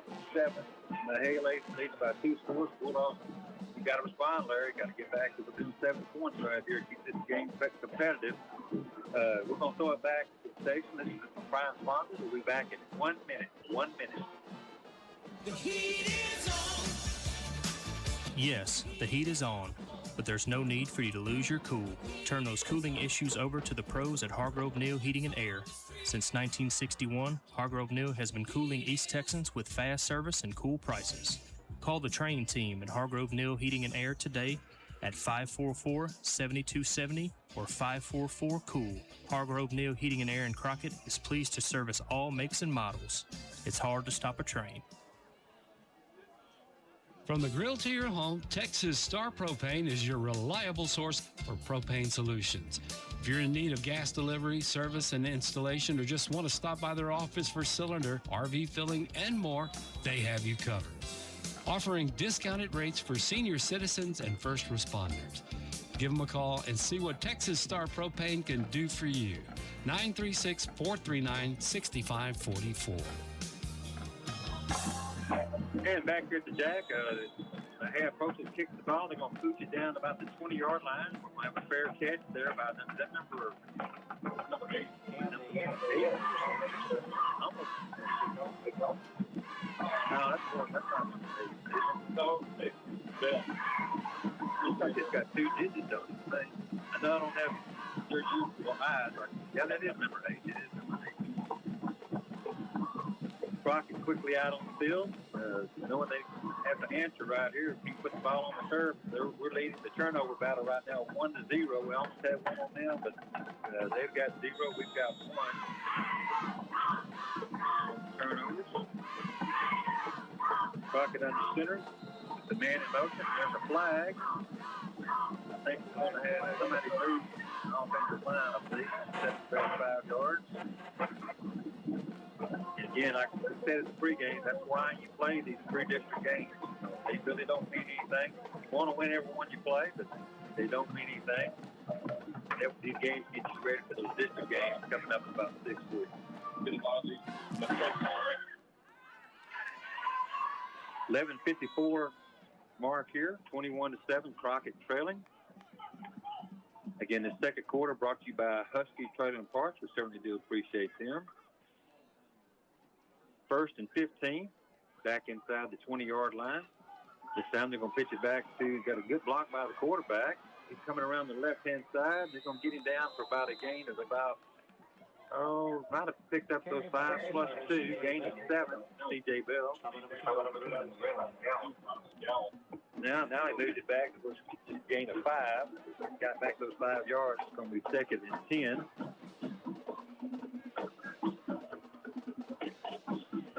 11-27. Bell back under center. Wyatt back under center.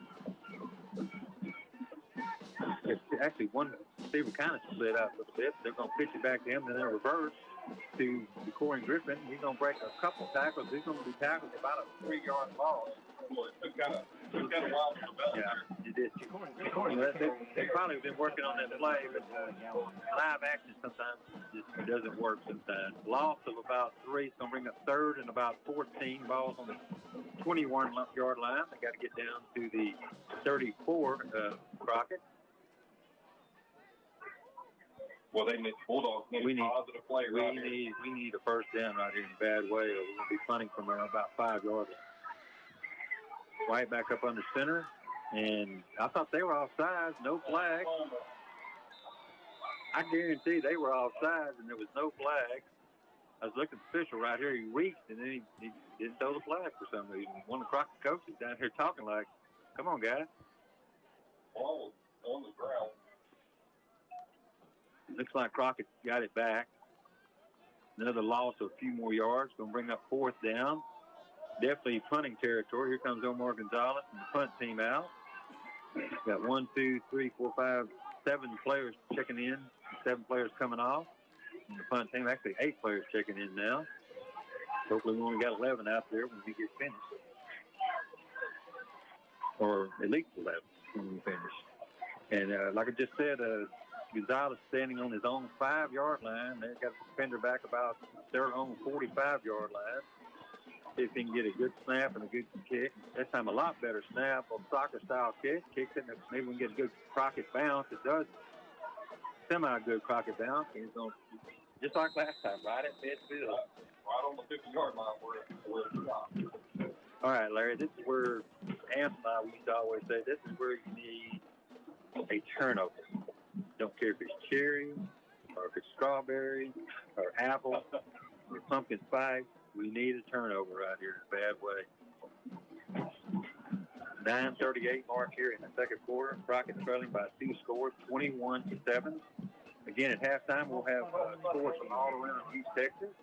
Or we might kind of have an abbreviated format of that. The first game, we've got a lot of spots we've got to play, so we might not play that TSN halftime report just to get these commercial spots to play. All right, quarterback back in shotgun. Snap back to Davis, looking to pass the ball. Got a man open. Good tackle by 5 of 6 Bell.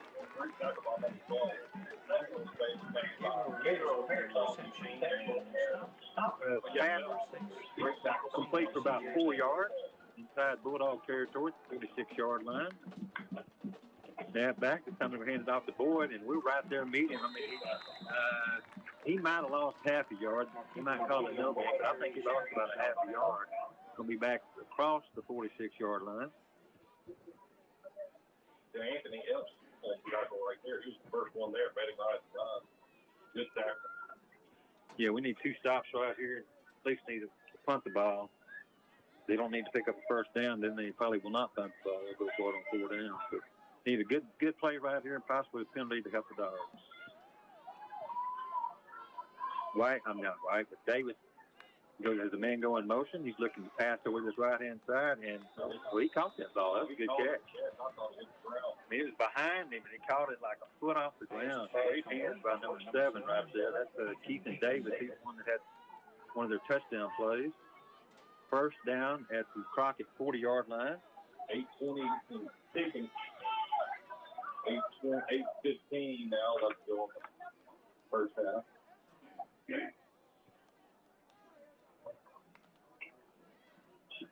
Hey, up to the line. 2 receivers to the left. Running down. Shotgun formation. It puts number 4 in motion. It goes from this close side to the far side, and that was a good pass. I think his receiver just took his eyes off that tall defender right there. Incomplete. 2nd and 10. From the 40-yard line to the Bulldogs. Incomplete. Again, Crockett District, Diboll, Fairfield, Westwood, Trinity, Huntington, and Crockett. Should be a very competitive district. Mexia, they got a little bit tougher district, I would think. Well, I don't know. We got 2 teams in the top 25 in our district, Westwood and Fairfield. But they have a tough district also. Davis standing out about the 45-yard line, shotgun formation. I think we had a blitz called. And he got by 2 of our defenders, but, I mean, they were there. Actually, going to lose about a yard. Going to bring up 3rd and about 11. We're doing a good job stopping the run. It's just the pass is what's kind of been hurting us, but they haven't done much on this drive. Well, that was marked early in that stopping him in his tracks right there. So 53 sophomore for Bulldogs. And you got to think if they pick up 5 yards or more, they're going to go for it. If we could stop them right here, they might punt. I kind of doubt it, but they might. 3rd and 11. 2 receivers to the left, 1 to the right, 1 back in the backfield. And there's a flag. We stoppage of play. I think we're going our first penalty zone. No timeout. Timeout in my head. I guess that's called from the sideline. We're going to take it with them. 30 seconds. Back to the station. We're back here with more second quarter action here at the Jag. Davy Crockett Drug is proud to be your hometown pharmacy since 1961. We still offer delivery and personalized service just like we did back in the 60s. Over the years, we have built the most experienced pharmacy staff in Houston County. Our pharmacists have a combined 90 years of experience. We would love to have the opportunity to serve your family. Call us at 544-2275 and experience legendary service from an old friend. Back here at Monte at Driskell Stadium. Bulldogs are trailing 21-7, 7:09 to go in the first half. Mexia has the ball on the 40-yard line. It's going to be third down and 11. So we need to get a stop right here, Tom. Got 2 receivers to the right, 1 in the back, 1 on the left, and back in the board in the backfield with Davis. Now the receiver goes in motion, looking to pass the ball. Almost intercepted, and he puts a move on a guy. We could have been tackled for no loss, and there's a flag. Hopefully that's going to be a block in the back on Mexia.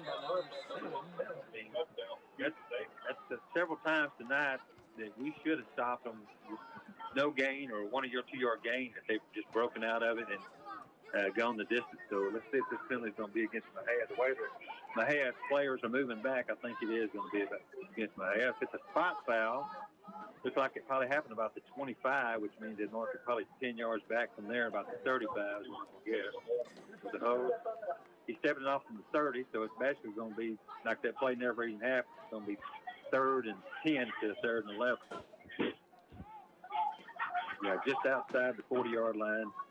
All of that, and we move the ball maybe 8 inches forward. But it is still 3rd down. Here in the second quarter, under 7 minutes now. Got a receiver way out to the right over here on our side, on the right-hand side. 1 receiver over there. Got kind of a wing back right there also. Quarterback under center, looking to roll out and pass the ball. He's got plenty of time now. Starting to get and they're going to get him right there. He's going to gain about 2 or 3 yards. Going to bring up 4th and about 9.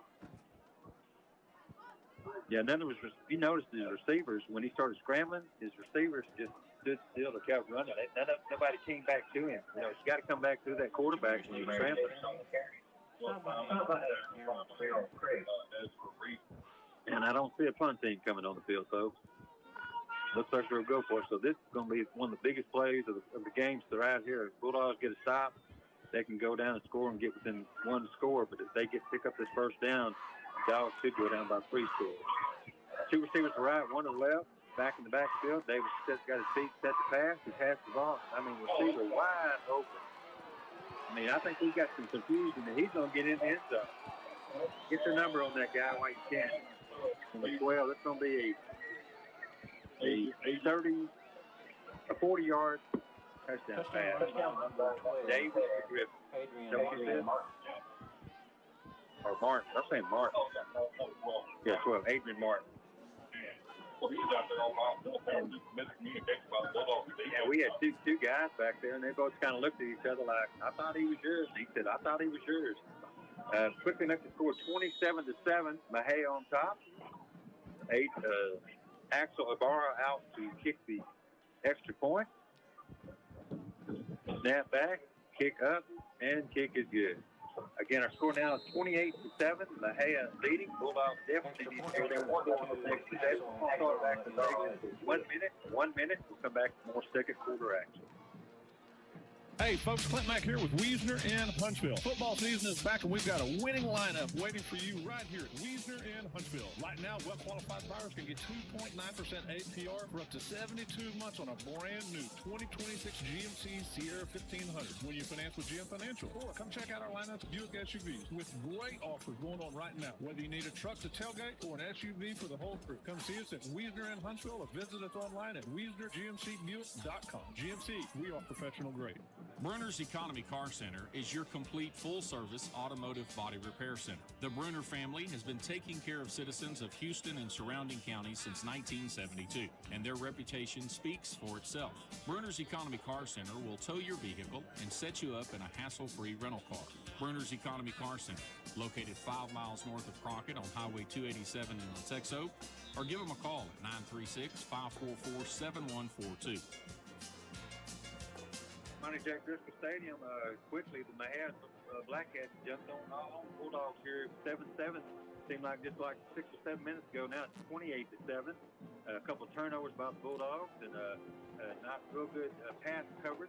It just kind of happened. That happens sometimes in the first game. That's why you play them. You got to figure out how to coach these kids and what they need to do on those certain plays. So that's good. It's going to be a good learning session tomorrow when they go in and watch film. Barr set the kick off on the 40-yard line from our left to our right. This time kind of a short kick over to number 4. He calls fair catch, and I think Mejia's got the ball. The ball's in his hand, and they said Mejia ball. Wow.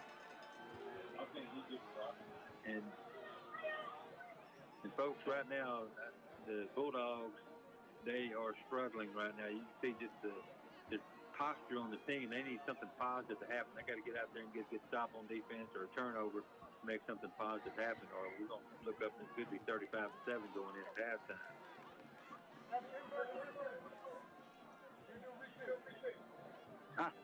Now we're going to do a re-kick because one of them said Crockett had the ball, one of them said Mejia had the ball. We'll take that. Yeah, I've never seen them do that before. Where the official just says we're not sure what happened, so we're going to re-kick. I think that one official got excited because Mejia was running off the field like we got the ball, and he just pointed Mejia, and they looked up and they ran off, and the Crockett kids on the ground with the ball. We might want to move those two deep backs up about 10 yards. Just my suggestion. The coach over there again, he's a brand new coach. That was at Carthage for several years, and I would say he was part of 6 state championships. He was. So the young man knows football, I'm pretty sure. Kind of hard to leave a program like that, but sometimes money talks. All right, Ibarra now set to kick it off. Let's see if we can get this kick coverage, kick return a little bit better. This time we do fill the ball, no fair catch. We return the ball. Actually have some room. We can get around this corner. We got a flag.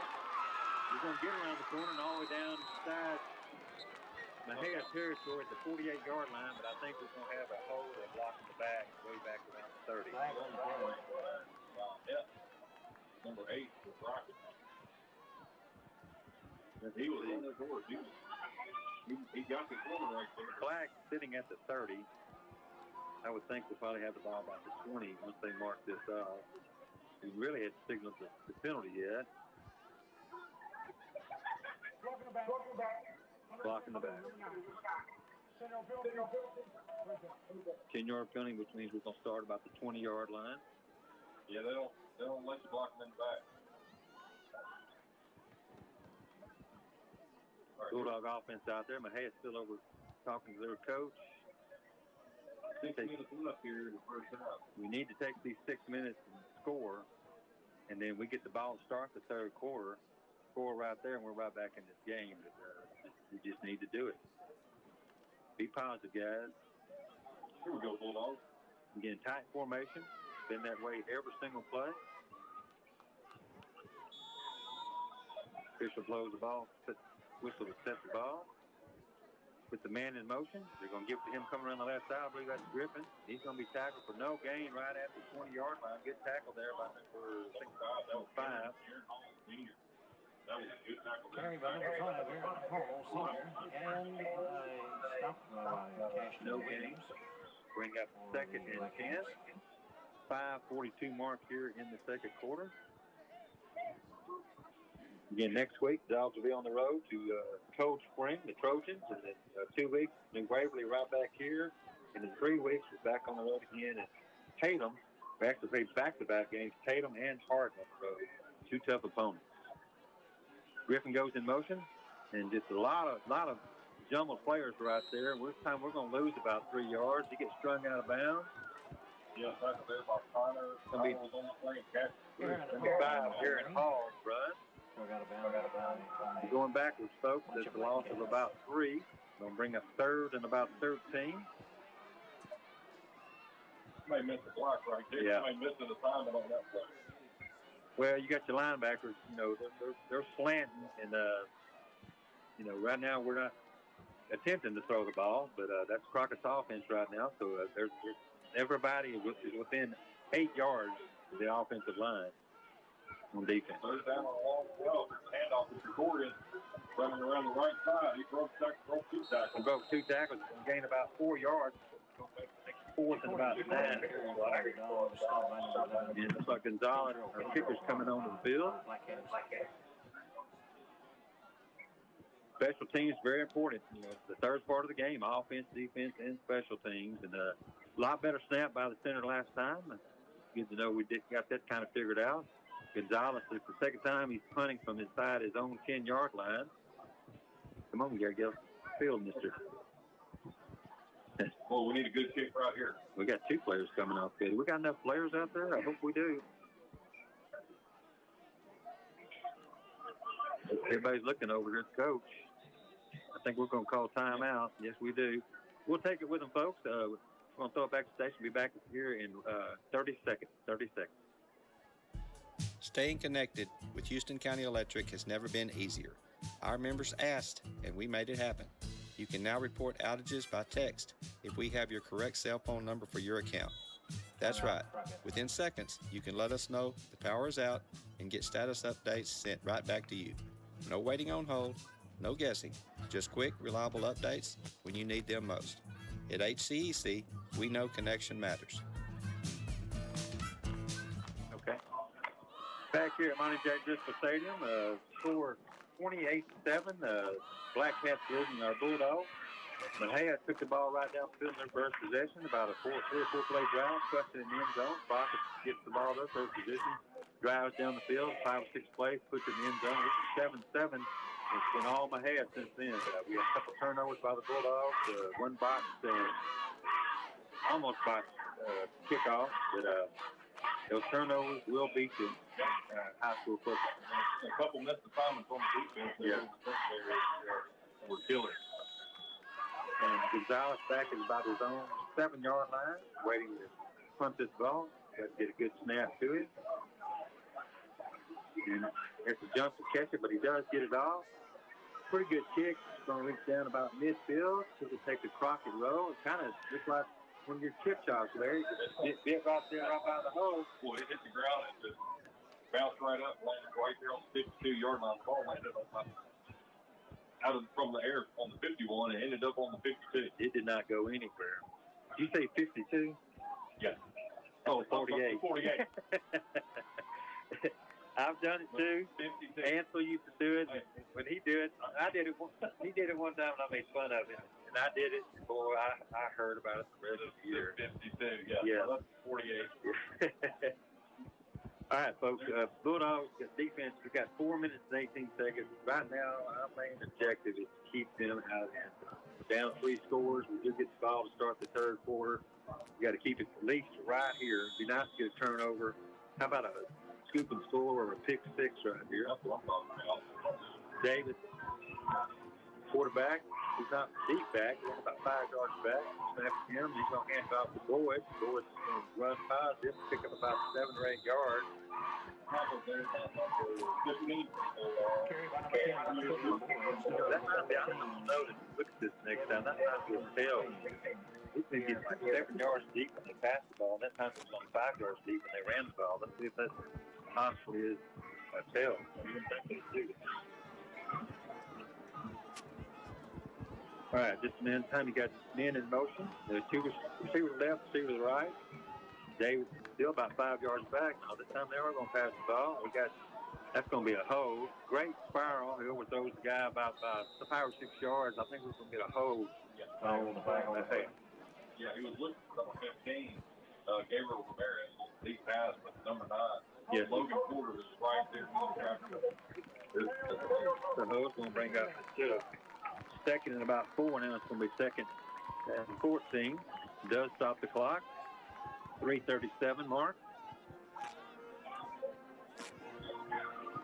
And a lot of people, they probably, like me, they looked at Mejia's record last year, 1-9. They probably thought, well, probably cakewalk right there. But like you said, we've had a couple glitches in our pass defense, and Mejia, new coach. Anytime you got a new coach coming in, it's hard to base what they did last year. Now time it's a whole different scheme. 2 receivers left, 1 to the right, Boyd in the backfield with Davis. The blitz looks like we're going to go right up the middle. We're going to make him go out to the right-hand side. He's going to pick up positive yards, and there's another flag.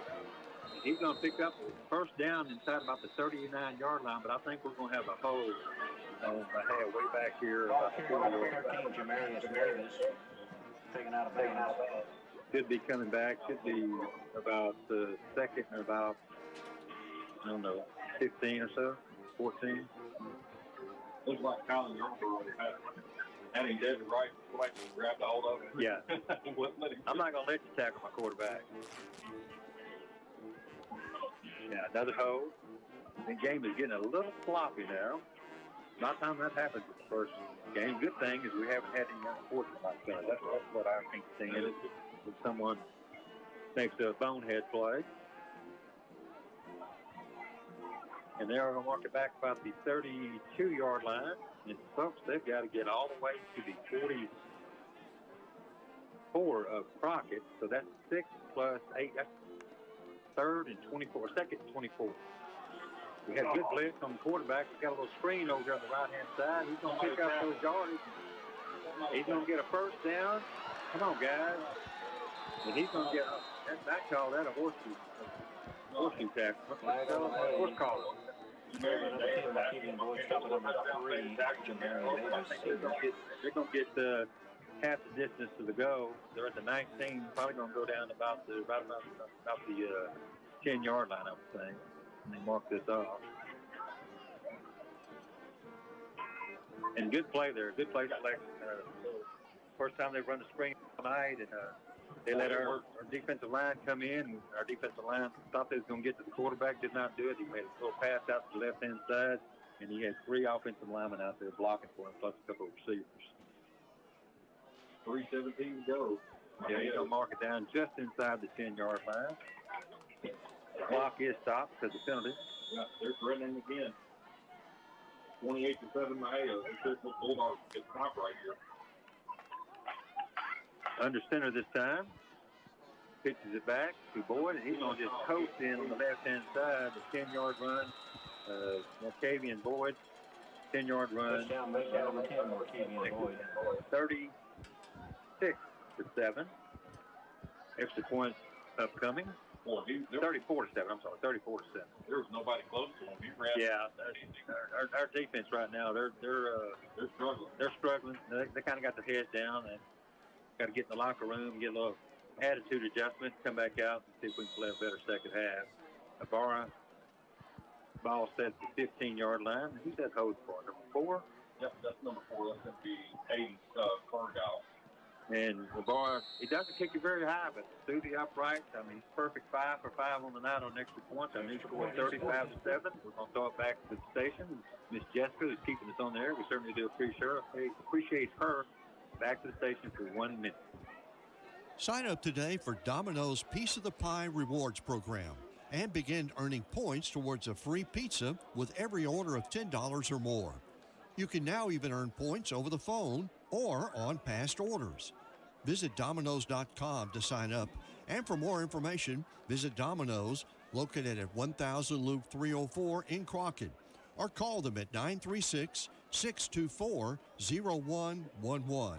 That's Domino's Pizza in Crockett.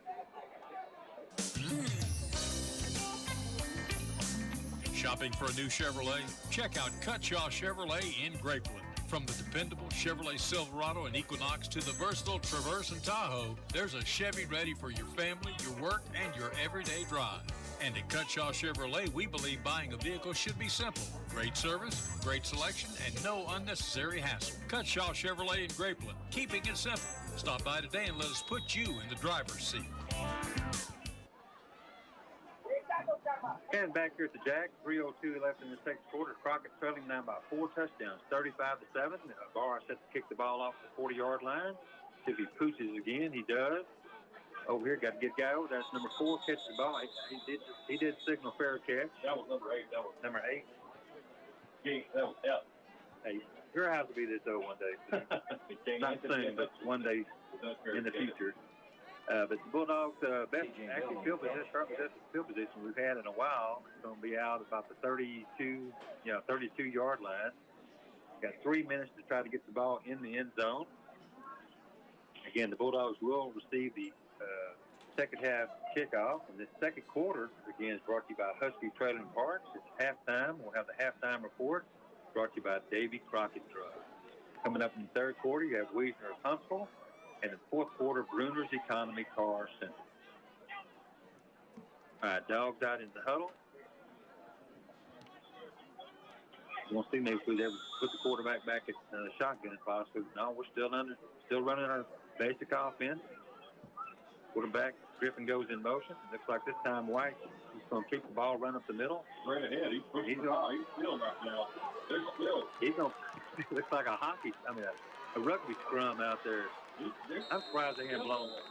They should have blown the whistle a long time before that. Well, he's going to pick up about almost 15 yards, about 13 yards. Everybody on the football field was in one ball.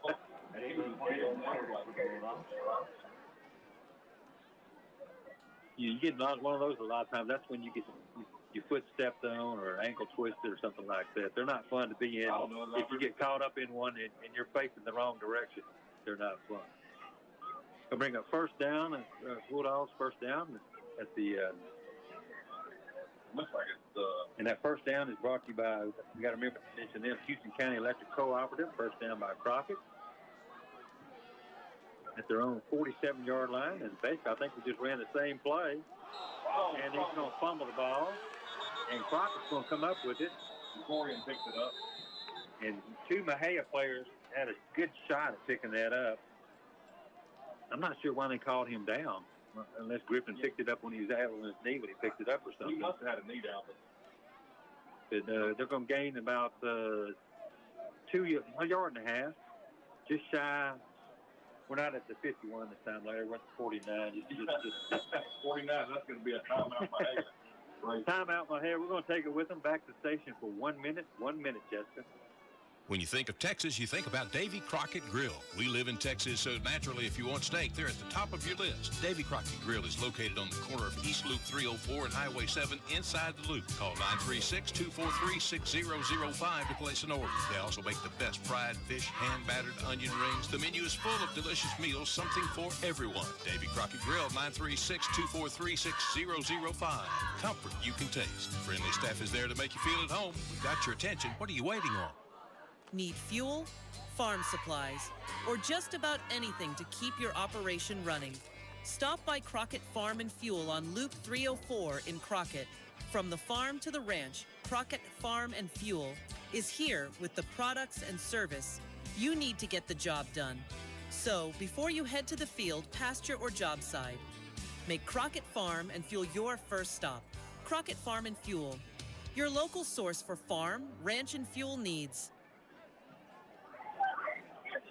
And back here at the Jack, again, at halftime, we'll be looking at some scores around the area. Got Anderson at Lovelady, Trinity at Leon, Normandy at Somerville, Centerville at Groesbeck, Alto at Groveton, Iola at Buffalo, Horgan at Hart, Mount Enterprise at Carlisle.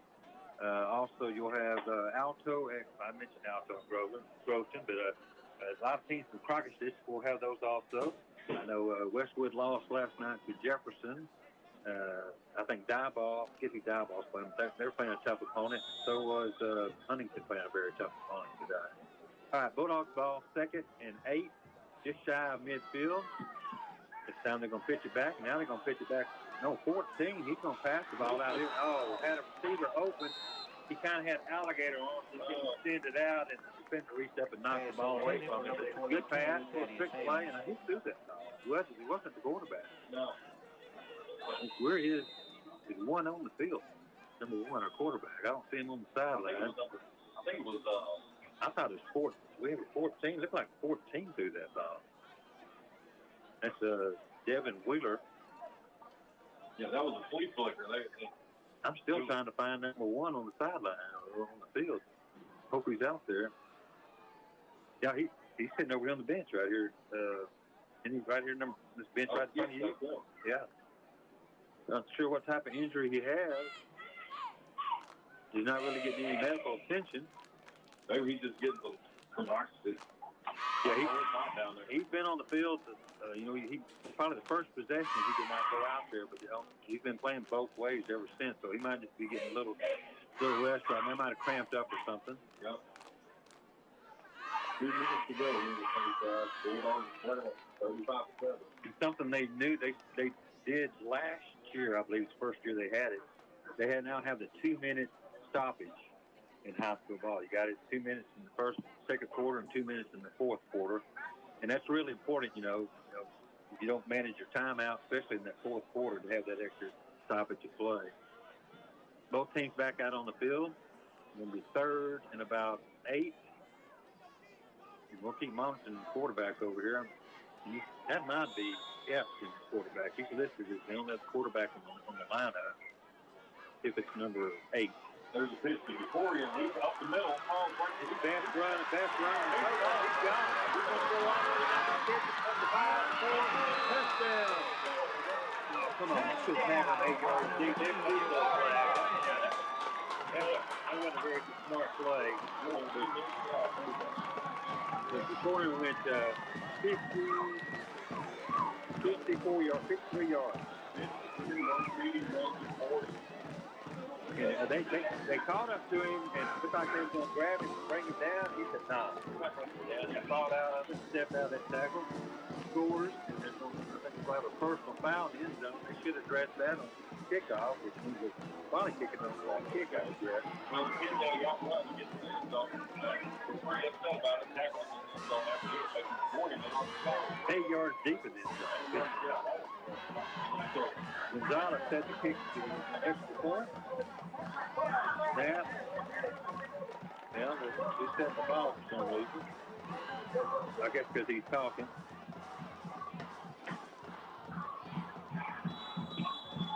All right, now we're ready to try the extra point. PAT 149 mark. And a low snap. Got to get on that ball. They pick it up, they can score and get 2 points. They're on the ground, so the extra point attempt no good. So our score is going to remain 35-13. But we should have a 15-yard mark off on that, so we should be kicking off from their own 45-yard line. So why not kick an onside kick right here? You might get the ball back, score again, and get the ball to start the third quarter. It would not be a bad idea. With a minute 49 left, Crockett needs all the help they can get at this point. They need something good to go for them pretty quick. If the scoreboard is correct, Crockett has 1 timeout left, and they have 2. Let's see. Both teams are out of timeout. 0-0. I'm looking at the quarter there. Yeah, both teams are out of timeout. Again, they should walk out to the 40 and step off 15 yards. Boy, what a run by the 40. Oh, yeah. He was shedding tackles. He's got strong legs. Now they're marking off. Should be 15-yard mark off. Keep walking, guy. He kind of walking a zigzag out there. Yep. Crockett will kick off from the Now, hey, a 45-yard line. And boy, I mean, a positive onside kick right here, possession, the Bulldogs was huge. You're right about that. I mean, you can get back to within 2 scores and get the ball to start the third quarter. Man, that air conditioner is working. Next time I come, I might have on a parka or at least a light jacket. There's got to be a 25, 30 degree difference. Oh, we're sitting where they're out there on the field. I got this window open and I'm still cold. I think my teeth shattered there for a second. All right, let's see. And they're definitely thinking onside kick. They got everybody, 10 players within, 15 yards of the kick, and then we got 1 player deep in case we do kick it off. And he's going to kick it deep through the back of the end zone. And they're going to take over on their own 25-yard line. Minute 49 to go. And, possibly, with the practice schedule they got and the new UIL rules, a lot of times you can't practice if the temperature is above a certain degree. Right. And they might not onside kick might be something they haven't worked on at all, so that might be why they decide to go ahead and kick it deep and, make sure they don't return it. Hayes going to take over on their own 25-yard line. A minute 49 left. Both teams out of timeout. I think we're going to keep chunking the ball with their Hayes. Quarterback in the shotgun position, standing about the 25-yard line. 2 receivers left, 2 receivers to the right, and that's got to be a flag on somebody. Yeah, finally. He broke the tackle for Corey and got into the backfield. I got a feeling that's going to be offside on Crockett. I think we moved before they moved. Looks like a couple guys jumped there for the Bulldogs. Flag was thrown here by the official right here in front of the Bulldog bench. Yeah, they're going to move it back 5 yards. Set 1st and 5 at the 30-yard line. Minute 43 to go here in the first half. Crockett trailing 35-13. They wind the clock. That does start the clock. Again, glad that Mahad doesn't have any timeouts right here. Quarterback drops back. We've got another little screen this time on the left-hand side. Another missed tackle. And we finally get him out of bounds inside Bulldog territory down about the 40-yard line. Got a flag way across the field over there. I don't know what that flag could be way over there unless there was a block in the back. There was a few missed tackles on that play. I mean, that flag thrown is a good 30 yards away from where the ball was. So I'm eager to see what this is. Maybe some extracurricular activity or possibly a block in the back or a hold. I'm not sure.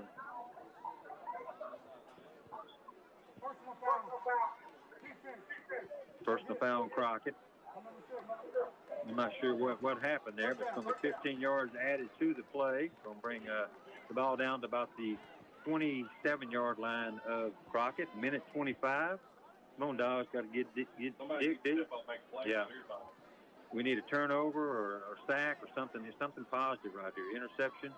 3 receivers to the left, 1 to the right, 1 back in the backfield with the quarterback, Davis. And I'm impressed with this quarterback. He's played a pretty good game tonight. Need to get some pressure on him out here. Finally snaps the ball. He's looking to throw the ball to his left, has a receiver open. And we're going to get a good tackle over there, good hard tackle. There's going to be a gain of about 6, looks like. Bell, C.J. Bell. He's had a good game so far. We've called his name several times. They're going to call it, we'll call it 6. That's a little bit more than 5 yards. It's going to bring up 2nd and about a long 4. Clock is ticking. We're down under 50 seconds. Dogs' number 1 priority right now has got to be keep them out of the end zone. Kicker's got a pretty good leg, but I don't know if he can kick one further than probably 20, 30 yards. Same little pass out there. Again, good tackle. Going to get knocked out of bounds. They're going to pick up a first down about the 17-yard line. The clock does stop because the play went out of bounds. probably got time for 5 or 6 more plays, I would think, here. 35 seconds to go here. Having no timeouts, so I don't think we're going to have any runs unless the quarterback takes off.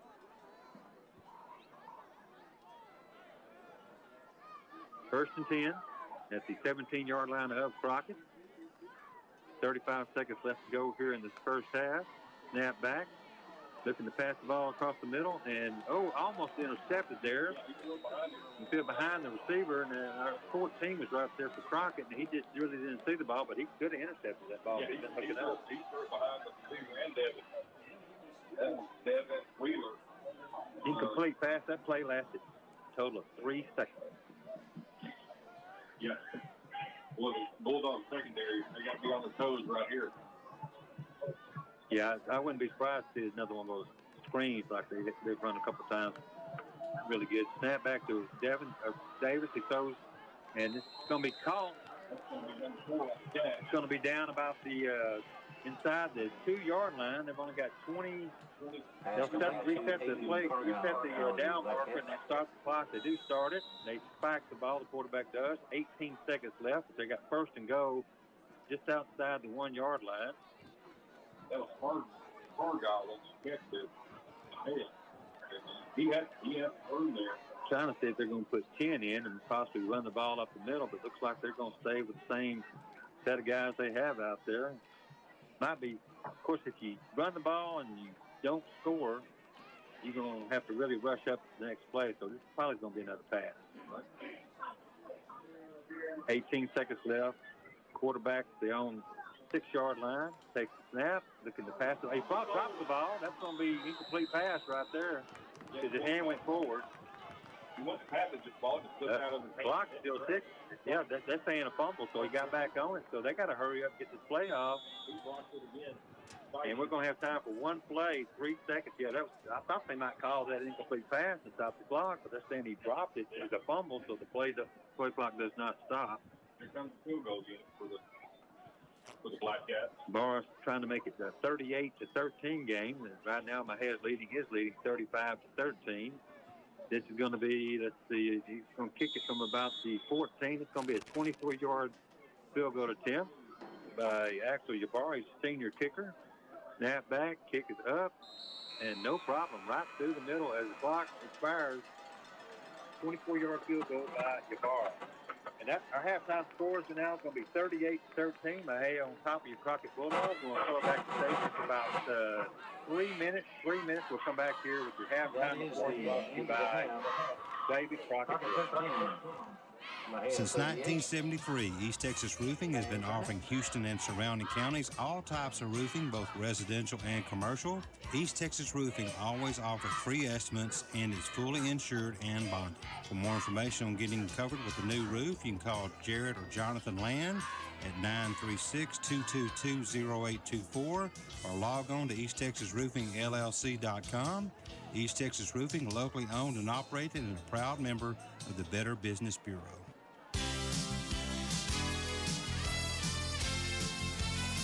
Parks Overhead Doors, located in Kennard, Texas, offers residential and commercial garage door service and installation. With cooler weather coming soon, now's the time to get those popping and creaking garage door service for the season. Call Roger at Parks Overhead Doors at 936-676-3939 to schedule your door service. That's Parks Overhead Doors. Make the call today.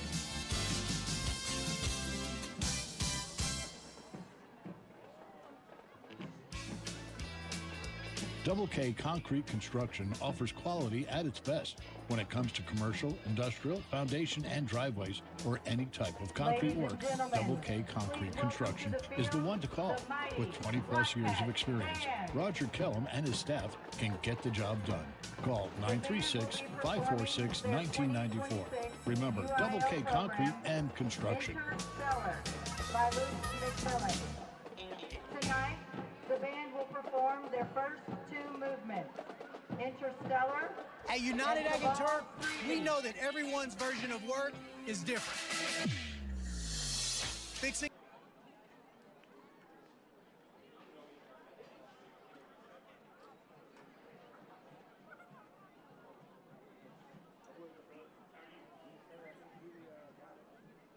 Watch your step on the way down to good, girl?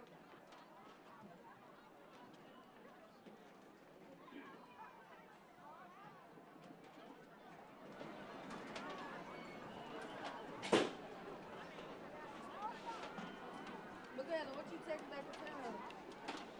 What you take back to town?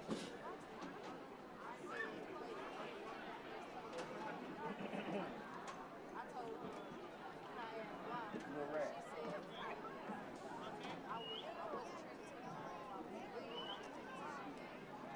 And I said, girl, I'm from the paragraph bag. I was not going to. Drum majors, Zoe Silva, Nimsy Canizales, and Braden Harvey. You may begin your performance.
Black Cat fans, get on your feet for the Mexia fight song.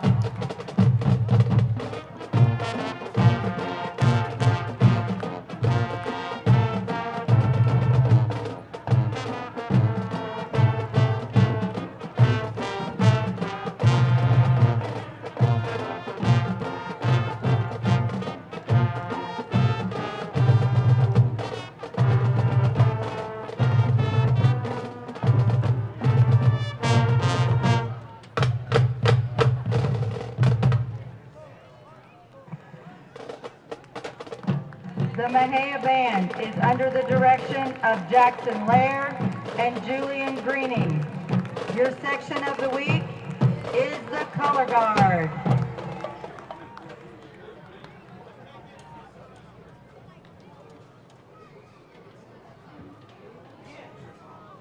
much.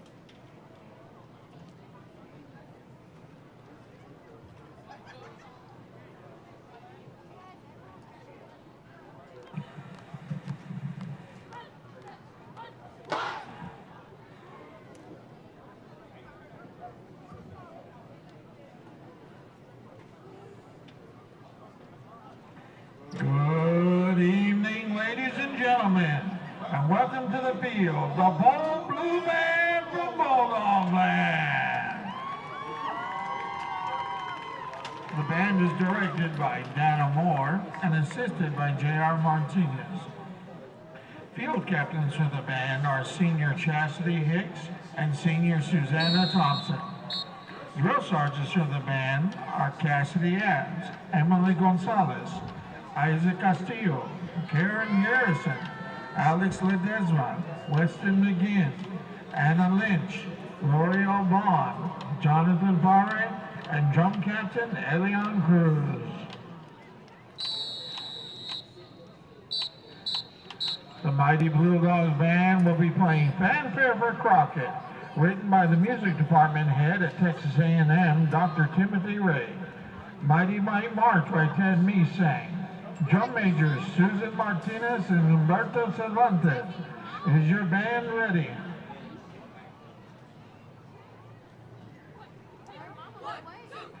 You may take the field for the Bulldog halftime.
Now presenting our breathtaking 2026-2027 drum major, senior Susan Martinez, and junior Humberto Cervantes.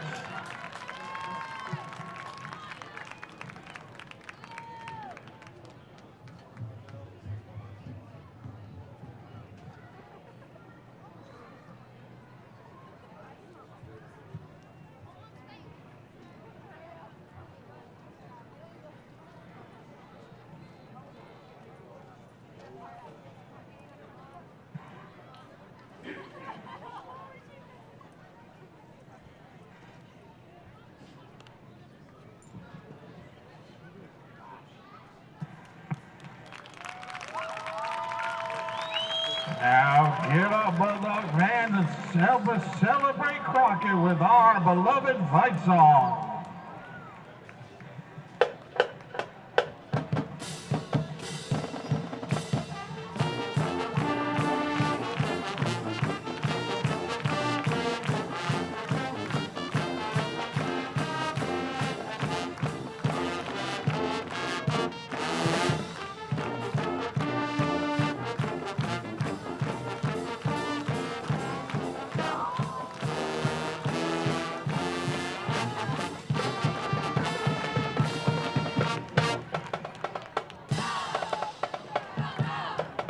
The Bulldog Band would like to thank our administration, school board, and our wonderful alumni, and our amazing band fans for all their continued support as we strive to make Crockett proud. A special thanks goes out to Devin and Lindsay Tyre for their senior photo banner. Mrs. Moore and Mr. Martinez would like to thank our seniors for their dedication to the band for the last 7 years, and go Bulldogs!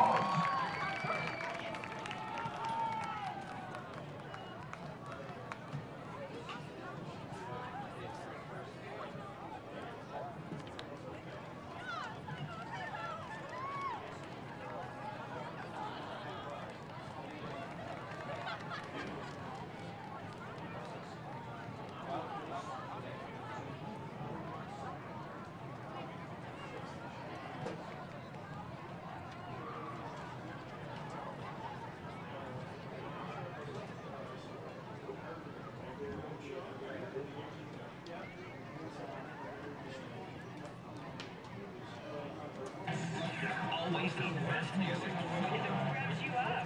Right here for the Crockett Bulldogs.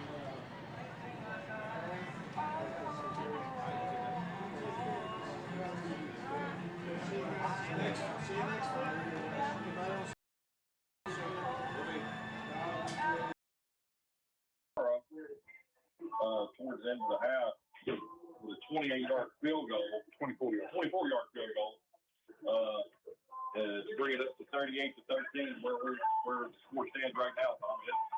It was tough sledding for the Bulldogs there. Late in the second half, some missed assignments. Can you hear me okay? Yeah. Okay, just making sure. It sounded kind of muffled there for a second. Yeah, Crockett trailing 38-13.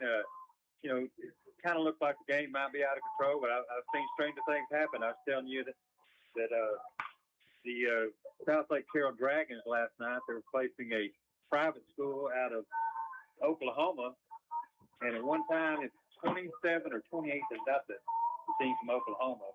The South Lake Carroll came back and won the game 35-34. So stranger things have happened, I promise you. The fat lady hadn't sung yet.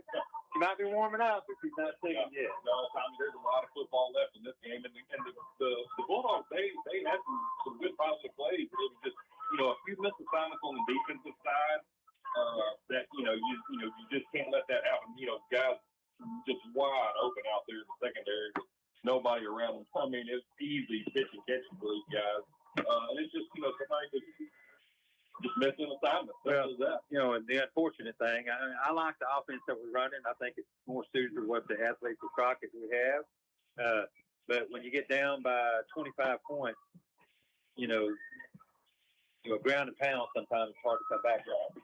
So, but we'll see. And folks, again, that's what these pre-district games are for. Find out about your team. And sometimes the team can look not real good in their first game, and then they come out in the second game, and they look like, New England Patriots last year or the Seattle Seahawks last year. That's right. Well, I'll tell you one thing, the Mexia Blackcats defense has looked great. Yeah. I mean, they're big, they're fast, they're making their tackles. They're like I said, all 11 players are within 10 yards of the line.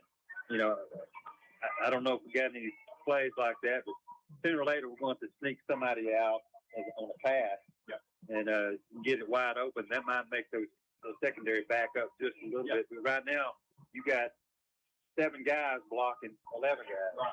Yeah. Yeah. You know, if you make them, you know, a little more balanced offense, right? Passes, you know, keep those guys on. You know. All right, folks. Like I said, we got long half times now. I think most of the half times are about 24 minutes long. They've got their black cat tunnel up. He looks a little bit better inflated than he did when he was deflated. He looked a little puny over there a little while ago. We're going to throw it back to the station for 5 minutes. 5 minutes, Jessica, and we'll come back here and talk more about the halftime show. And the third quarter coming, this halftime show again is brought to you by David Crockett Drug. And the third quarter coming up is brought to you by Wiesner of Huntsville. So back to the station for 5 minutes.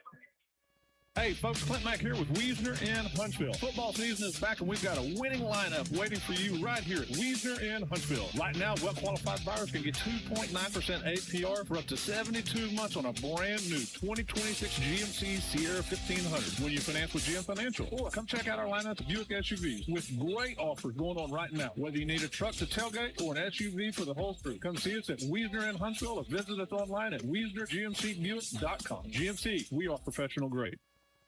Bruner's Economy Car Center is your complete full-service automotive body repair center. The Bruner family has been taking care of citizens of Houston and surrounding counties since 1972, and their reputation speaks for itself. Bruner's Economy Car Center will tow your vehicle and set you up in a hassle-free rental car. Bruner's Economy Car Center, located 5 miles north of Crockett on Highway 287 in Latexo, or give them a call at 936-544-7142. Staying connected with Houston County Electric has never been easier. Our members asked, and we made it happen. You can now report outages by text if we have your correct cell phone number for your account. That's right.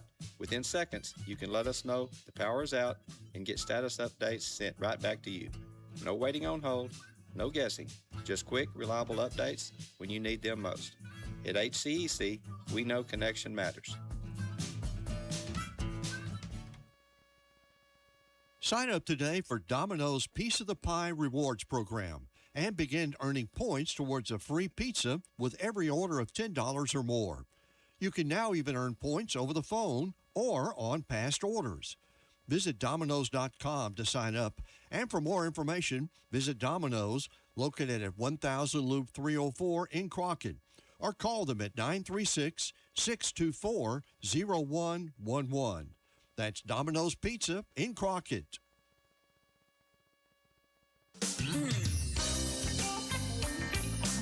Shopping for a new Chevrolet? Check out Cutshaw Chevrolet in Grapeland. From the dependable Chevrolet Silverado and Equinox to the versatile Traverse and Tahoe, there's a Chevy ready for your family, your work, and your everyday drive.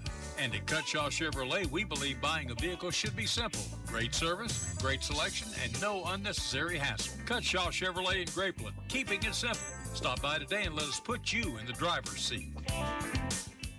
When you think of Texas, you think about Davy Crockett Grill. We live in Texas, so naturally, if you want steak, they're at the top of your list. Davy Crockett Grill is located on the corner of East Loop 304 and Highway 7 inside the loop. Call 936-243-6005 to place an order. They also make the best fried fish, hand-battered onion rings. The menu is full of delicious meals, something for everyone. Davy Crockett Grill, 936-243-6005. Comfort you can taste. Friendly staff is there to make you feel at home. We've got your attention. What are you waiting on? Need fuel, farm supplies, or just about anything to keep your operation running?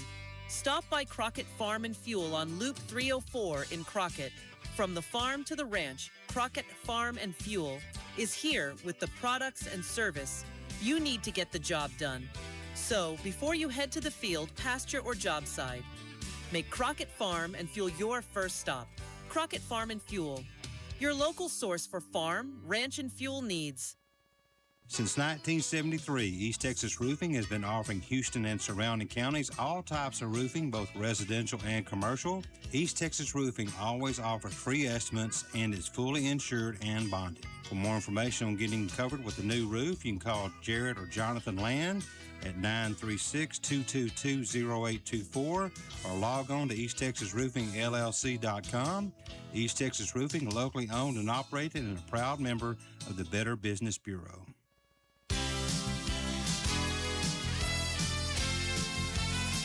Parks Overhead Doors, located in Kennard, Texas, offers residential and commercial garage door service and installation. With cooler weather coming soon, now's the time to get those popping and creaking garage door service for the season. Call Roger at Parks Overhead Doors at 936-676-3939 to schedule your door service. That's Parks Overhead Doors. Make the call today.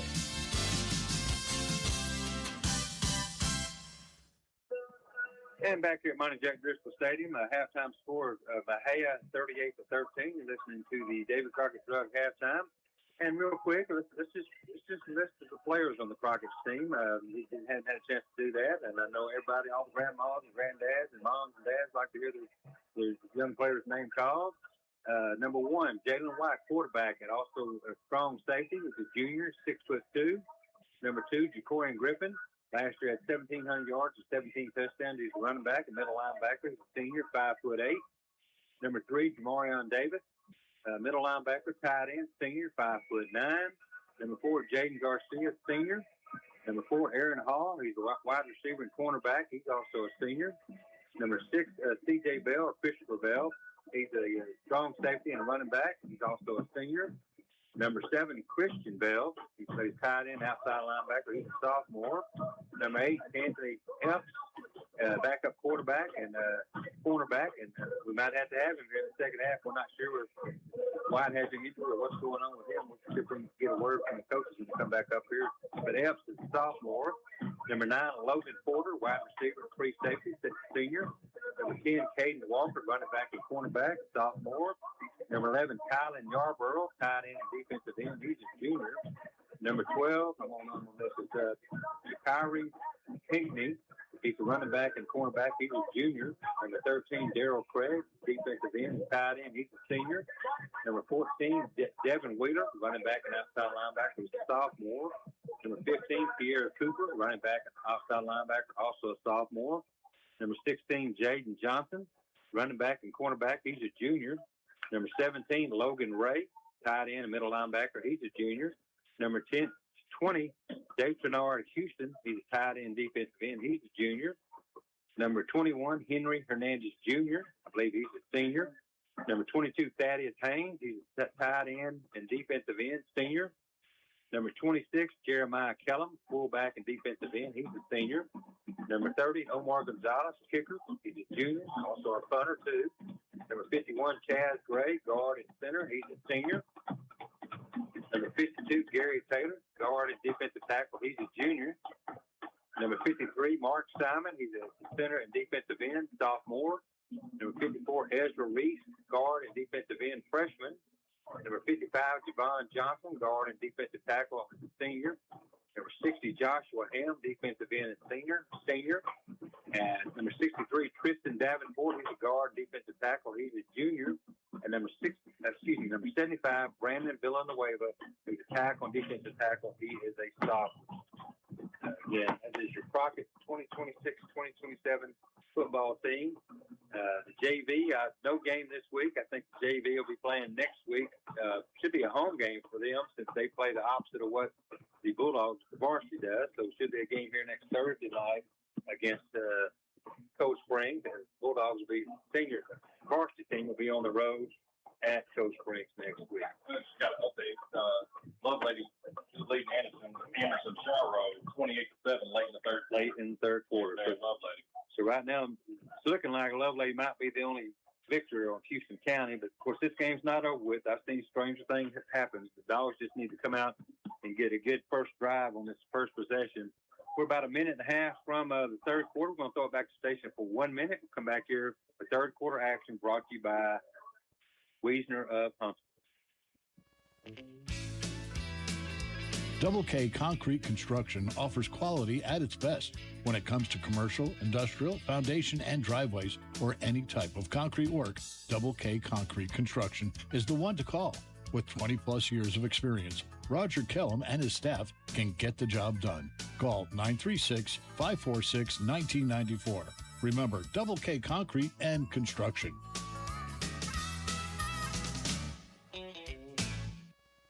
At United Ag and Turf, we know that everyone's version of work is different. Fixing the fence line or feeding the herd, handling heavy loads in tight spaces, prepping the ground to help feed the world, or cutting your grass like a work of art. Whatever your work is, we can get more done united. Find the John Deere tractor package that's right for you at the price you're looking for. Online at UnitedAgAndTurf.com. So let's get to work with United Ag and Turf. Visit United Ag and Turf at 1220 East Loop 304 in Crockett or call 936-544-2011. Hey y'all, Josh Ward here. If you're in the market for a new ride, go see my friends at Bill Fick Ford in Huntsville. I've been doing business with them since 2019, and it's always a great buying experience. No hassle, no haggle, just the best deal on a new Ford. Plus, they always have a great selection of inventory, and they don't just forget about you after the sale. At Bill Fick Ford, they're always there when you need them. Stop in today, get yourself a no-bull deal, or shop BillFickFordHuntsville.com.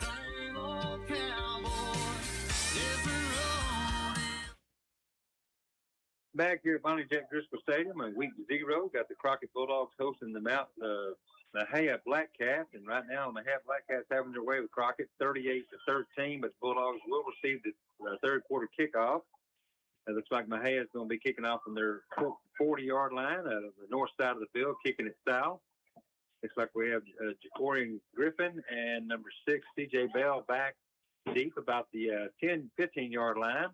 We got number 8, Anthony Epps, and number 5, Aaron Hall. That's kind of where most of the kicks have been going, right there about the 30-yard line. They did kick, I know they kicked the first or second one deep. Let's see what they decide to do. It's going to be Axel Ibarra, senior kicker for, he was perfect. I mean, five extra points and 1 field goal. So good night for that young senior kicker. Well, the Bulldogs need something positive. Something positive right here. Some positive plays. And here is the kick. Another pooch kick. Should be caught there by number 5. He's going to go forward, and he's going to get up to about the 37, 38-yard line. The Bulldogs take over on their first possession here in the second half. Again, this third quarter brought to you by Wiesner of Monte. And looking to see if quarterback's coming out there, number 1. And I think he's over here in the street. I don't think he has his shoulder pads on. Isn't that him about the 45, 43-yard line? Without the shoulder pads? I think it is. So we'll have to see it. It should be number 8, Anthony Epps, I do believe. Yeah, he just goes down the field. So we'll see what Mr. Epps has. He's a sophomore quarterback. Not as big as White. This time they're going to pitch it back to number 6, CJ, and he bounces off the guy, goes forward, a gain of about 7 yards. Good positive yardage on that first down play. Should bring them third at about 3. And we got a player down for the Bulldogs, looks like. It looks like it's going to be one of the offensive linemen. It's going to be down. They're getting the people going out there to try to give a little assistance to him.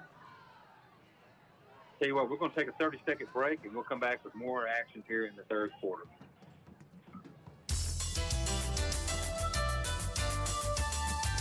Aurora Concepts is a family medical practice located at 1261 East Loop 304 in Crockett. Aurora Concepts, where no appointment is needed. Aurora Concepts accepts insurance of all kinds, Medicare and Medicaid. And if you're a cash-paying patient, Aurora Concepts is very, very affordable. So wait no more for that appointment when you're sick. Head to Aurora Concepts, a family medical practice with no appointments needed. See them today. And looks like running back coming off the field, kind of dragging that one little leg behind him. We'll see if we're going to see him back in this game, but he's coming off kind of on his own power, kind of get a little bit distance there by Is that, I think that is a trainer. I'm trying to think of his name down there. But anyway, we got Anthony Epps, number 8, and at quarterback now.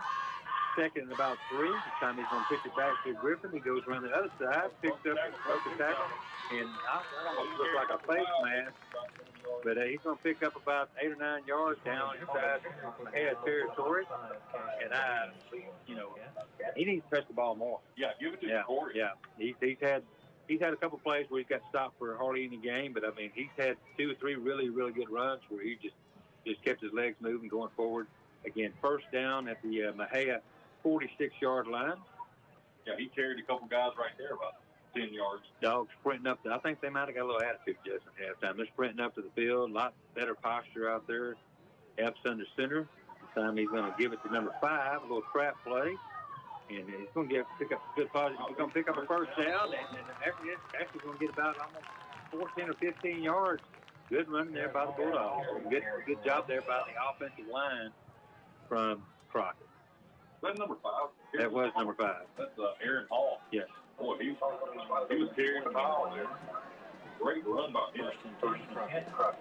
Crockett quickly back up on the ball.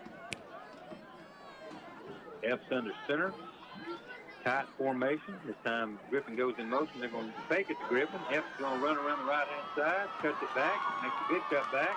He's going to get tackled, but he's going to pick up about 2 yards. Somebody's helmet ended up on the ground. I'm not sure. I think that was the quarterback's helmet. Yeah. It is. He was stood up by number 5. Captain Williams. I don't think the officials saw that. Typically, when the helmet comes off, the guy that's got the ball, they blow the whistle really quick to kill the play. I think Williams had a handful of face mask. Oh, face mask. That might be why his helmet was on the ground. That's going to move it forward 15 more yards. Automatic first down. Should be down inside the 20-yard line after they step this off. Maybe down close to the 15-yard line. Getting close to that end zone. Yeah, 38 to 20 would sure look a lot better on the scoreboard. 32, let's go. Actually, they're going to mark it at 16-yard line. 16-yard line. Epps back under center. Super tight formation for the Dogs. Got 5 going in motion. They're going to give it in. Going on the left-hand side. And he's fumbling the ball. He actually got it back. Right before he got hit, good thing he did. He lost about 2 yards, but I mean, he did a good job. He was so excited he had to move, and I think he got excited, dropped the ball, and he actually was able to hold on to it at the last moment. He got the handoff. The ball kind of popped out of his hand. I think we got another injury out there. Another Bulldog down on the ground. Right when he reeled it in, he got hammered. Again, I know we've had Jalen White with an injury. Not sure what's wrong with him. I think he is pretty sure that's him over here with no shoulder pads on. So that would lead you to think, collarbone action, ribs, something up in the upper body. The last play he was in there was when he got tackled and the guy got bent around and they fumbled that ball. This time, that's number 5. Is that number 5? That is number 5. He's coming off the field under his own power. I think he's got maybe a stinger in that right shoulder. 10-14 left here in this third quarter. Crockett's trailing 38-13, but driving second and about 12 at the 18-yard line of Mexia. This time Griffin goes in motion. The quarterback just keeps the ball, runs up the middle, or was that handed off to Davis? I'm not sure. Gain of about back to the original line of scrimmage. Going to be 3rd and 10. That was number 4 was the ball carrier, Garcia. He's slow. It's hard to see when he gets the ball. I mean, he's only like two yards off the line of scrimmage, and he just hits the hole like he's almost diving off a diving board. Clock's ticking. 9:35 here in the third quarter. 3rd and 10. This time they're going to pitch it back to Griffin. He's going to go up the middle. Kind of lost his balance going up there. He's going to pick up positive yards, maybe about a yard gain right there. Oh, and there's a late flag. That's going to be a perfect flag. Let's see who that's on. And Crockett's clapping. I think Mexia must have did something or shoved somebody, but that's I'm not calling them stupid folks. I'm saying that's just a bonehead play right there. Instead of 4th and 10, it's going to set up 1st and goal. or did they mark it? It's a first down, but they're probably going to mark it half position, so it should be down about 7-yard line. I don't know about you, but I'm thinking hand it off to number 2. I'm trying to find Bell over here on the sideline. He's got his helmet in his hand. I think he might be back in the game the way he's got his helmet in his hand. He's walking, so hopefully we can get him back in the game this next possession. Just get a little hydration up there. Yep, takes him to the ball on the 7-yard line. Doing a good job filling in for White. He walks over, or the fullback walks over and tells somebody to play. This time they're going to pitch it back to Griffin, and I think he fumbled the ball, but he got back on it. I think the Dogs they're looking up at the line of scrimmage and not paying attention on the ball. It's really time they've done that.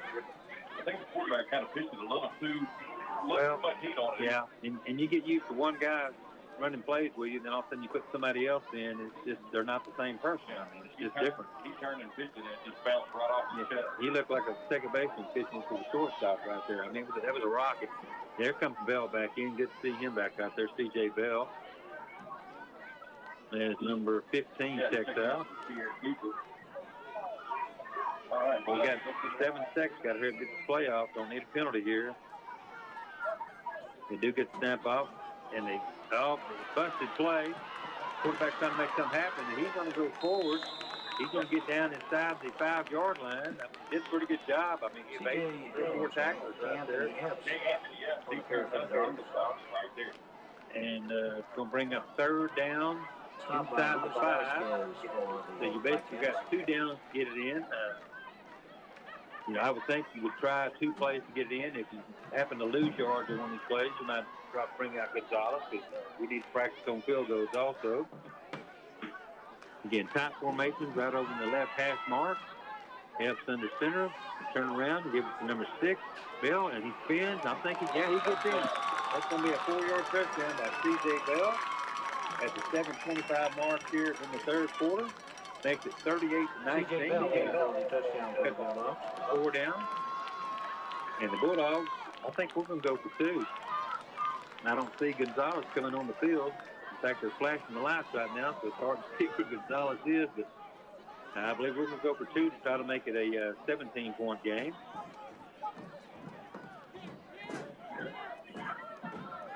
Now, we got another player limping off the Crockett. I think that's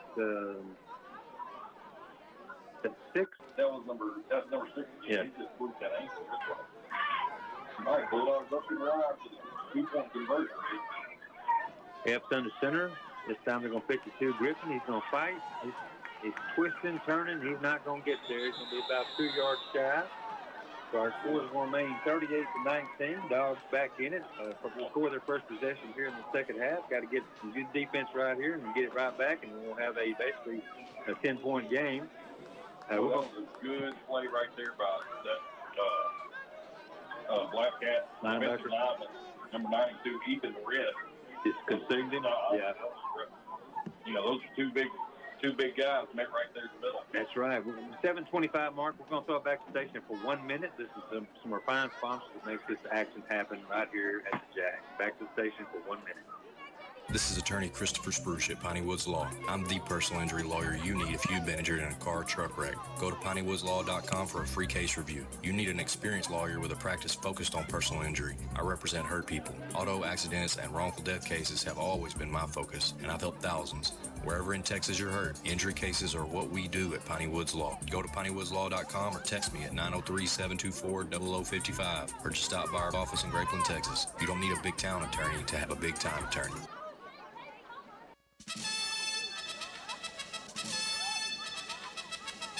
The recipe for success of Los Ranchos Mexican Restaurant is its tasty chicken enchiladas, salsa and chips, and fajitas. Most guests recommend trying the ice cream.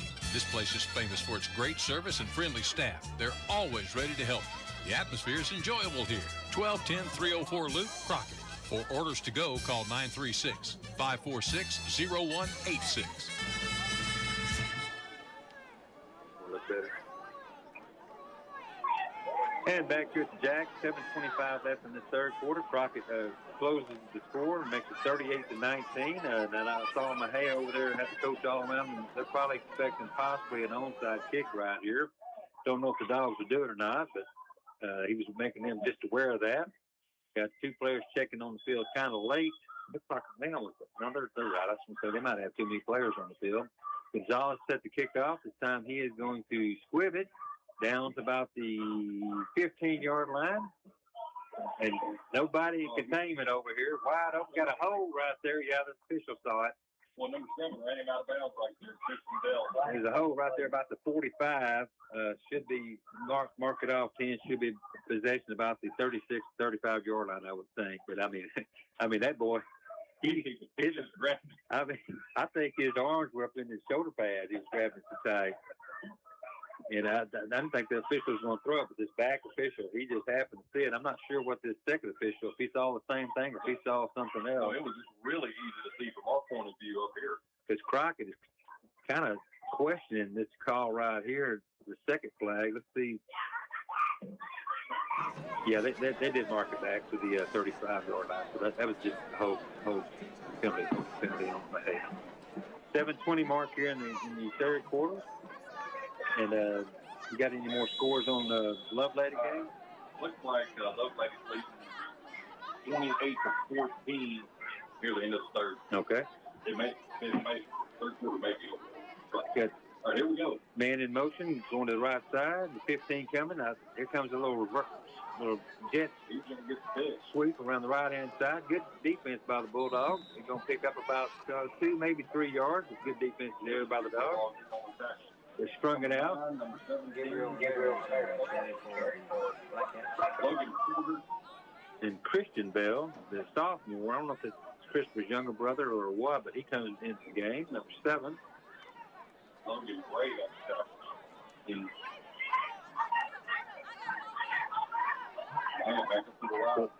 Quarterback under center. Got a deep back. They're going to pitch it back to him, going around the right-hand side. And good defense there by the Bulldogs. Should be no gain at all. I mean, he stood him up and just flung him to the ground. There's a flag. And I'm afraid that's going to be on Crockett by the way the players are reacting. Yeah, you got to keep you cool. A lot of times when you slam somebody on the ground, they're going to come up and say something, and if you react, they're going to get you. That's going to be a 15-yard penalty. I think that's the second one we've had tonight on personal foul. It's going to move it into Bulldog territory at the 48-yard line. 6:29 mark. We need a turnover or a couple great defensive plays here. We don't need to let them score and go back up. We need to figure out a way to get this football. This time, quarterback, he's wanting the ball, but they're not snapping it. He's in shotgun formation. This time, he's looking to pass the ball. They've got a good passing offense. I don't know who their passing coordinator is over there in Mexia, but he's done a great job. These kids, and we might, first game of the year, we might be playing off a little too far as our secondary, but I mean, he just ran 5 yards down the field and just countered in and wide open for about 8 yards. This time, that's almost a lateral. Oh, good tackle. Good tackle there by number 5 and number 7, I believe that is. That's going to be Christian Bell and Aaron Hall. Quarterback just took the snap, had a man go in motion behind him. And, quarterback took the snap and just threw it to the guy. And again, I think it was actually a lateral. It was kind of behind the quarterback. Good catch and good positive gain for a first down for Mexia. This time he's going to give it to Boyd running up the middle. And he bounces off 4 or 5 plays, and there's a flag on the play. Tackle number 17, Logan Gray, and number 15, Peter Cooper. And a couple of non-tackles right there. I tell you, I'm not on to either players, but tomorrow when they come in and watch film, some of these young men are going to, oh wow, yeah. The Eagles watch it, the Hives watch it. I better step my game up. Yeah, you can't escape the film. The film don't lie.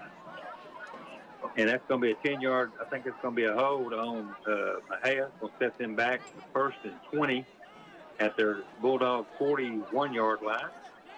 5:32. Clock is stopped because of penalty. 5:32 going to third.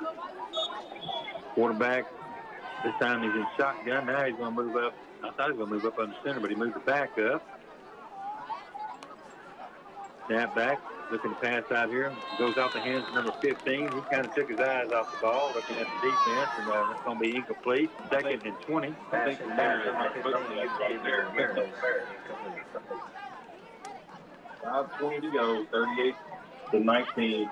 Bulldogs trying to get a defensive stop right here and get the ball back. And you really only had basically 3.5 weeks of practice, and one of the hardest things to practice for is a team that passes the ball. It's a whole lot easier to just say, tackle the guy that's got the ball. But when you got a quarterback like this that can spread the ball all around, that right there, this game right here will really help Crockett as far as our secondary, what we need to do going forward. This time we almost have the quarterback sacked for a loss. He's going to pass it off to number 4. Get that tackle. Number 16, good tackle. Jaden Johnson. It's going to bring up, I believe, 3rd and about 7. Down at the 27-yard line. They got to get down to about the 21, so I guess we'll call it 3rd and 6. What's a big third down right here? We need to stop them right here. Oh, there's a flag out there. Another penalty against my head. I was wondering why the clock was stopped. Legal man downfield. I tell you, I'm kind of impressed with this umpiring crew. That usually been called the first game. They're just trying to learn and get their crews get ready, but catch that in the first game, he must have really been far down the field. I feel like overall, referees have done a great job. I've got no complaints at all. They're a little slow sometimes getting us the penalty, but for the most part, they've done a good job. Going to bring up 2nd, and I believe that's going to be about 25 or longer. Quarterback set to pass the ball. We got arm fighting, no penalty. That was number 9.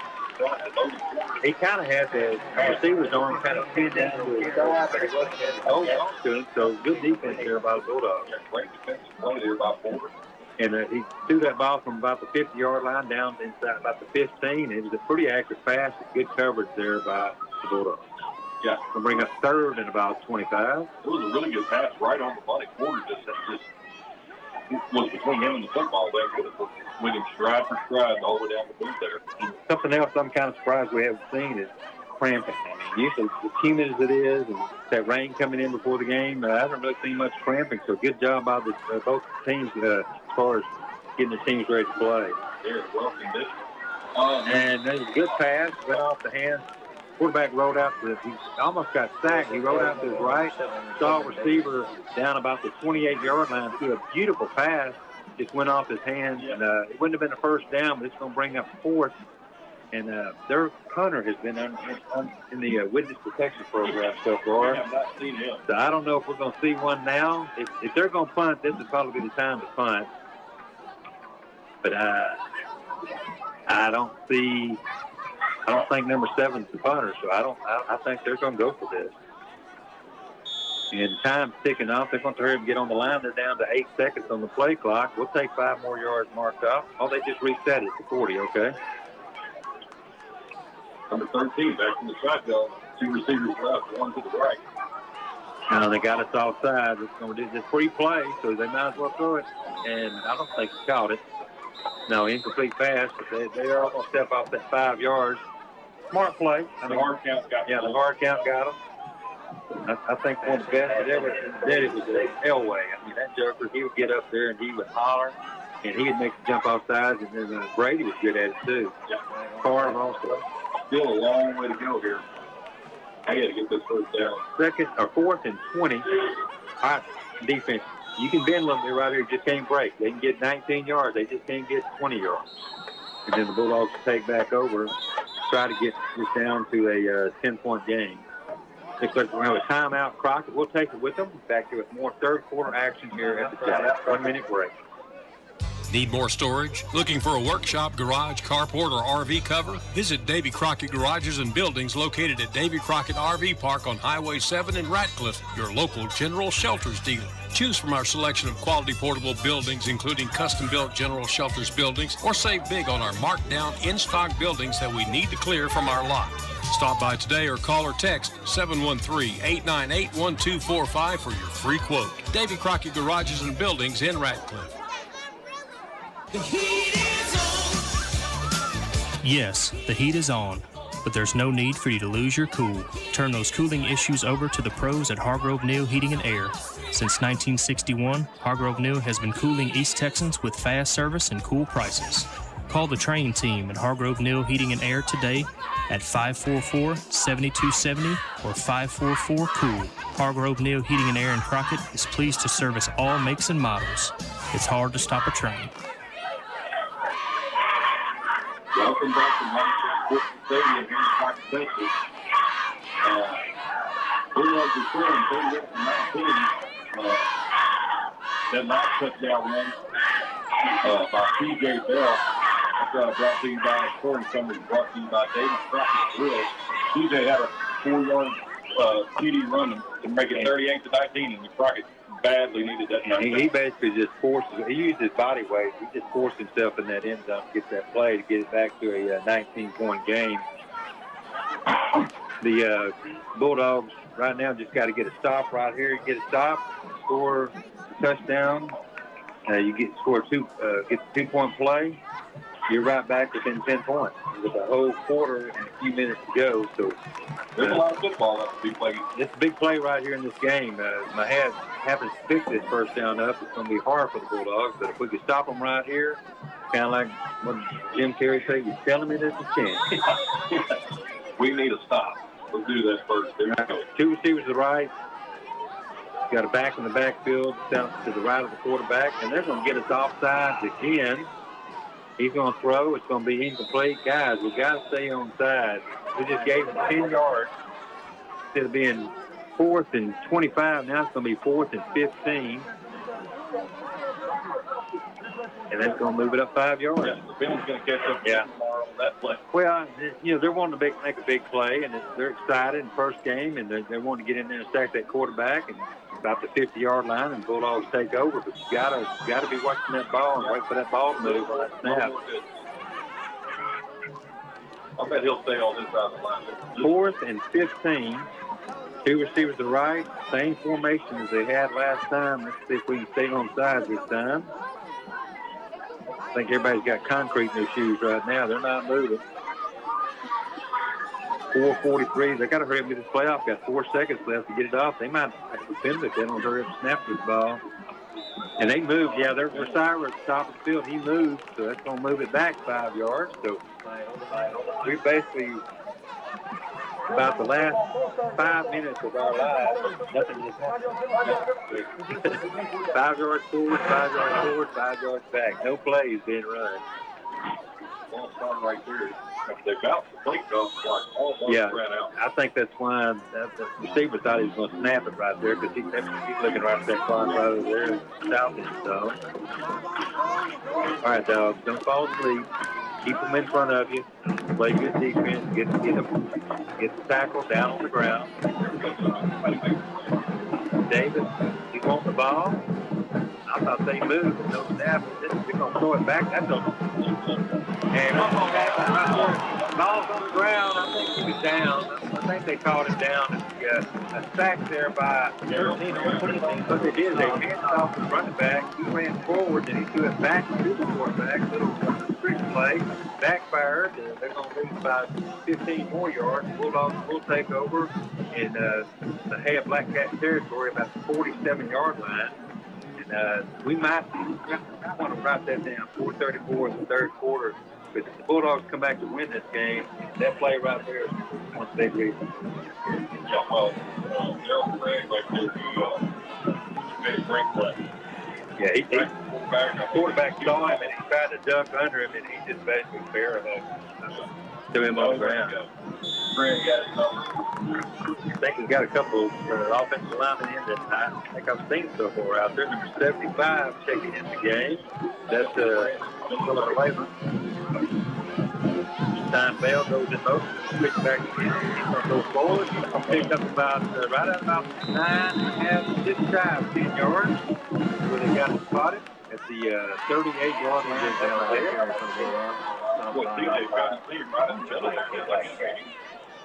And I tell you, something in sports that I just love to see it. It's exciting momentum. I mean, when one team gets the momentum and the other team starts kind of worrying about the momentum, that's when you got these swings like this where all of a sudden the team, you blink your eyes and they're right back in the game.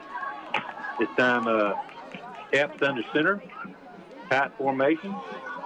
This time it's going to be Bell going around the left-hand side. He's going to pick up the first down about just shy of the 35-yard line. Move those chains. Stop the clock to move them.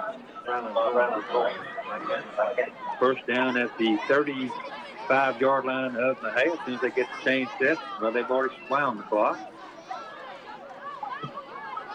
Plenty of time on the play clock, but right now we don't need to use plenty of time on the clock. We need to get up on the ball and conserve as much time as we can. Epps under center.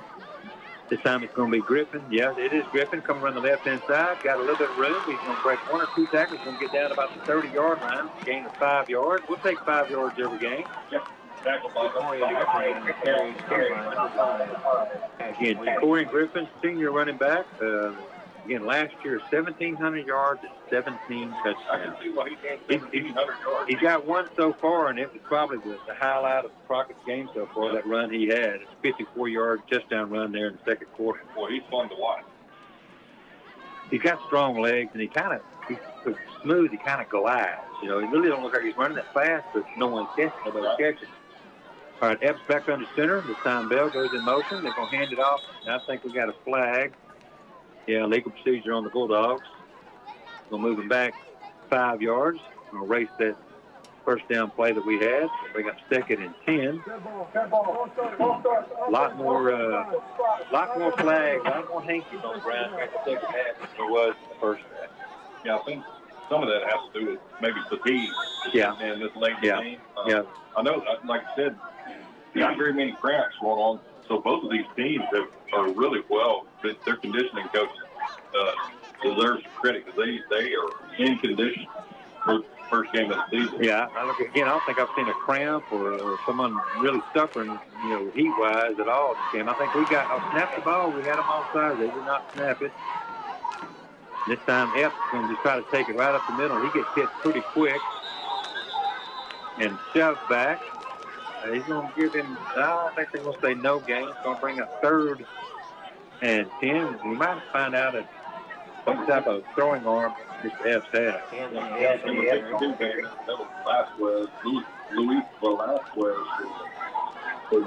He's talking about getting tired. I remember, I think it was John Wood in UCLA. He's talking about, would you rather have a lot of big guys, tall guys, or you have a lot of fast point guards and guards like that? He said, well, one thing about it, fast guys get tired. Tall guys don't.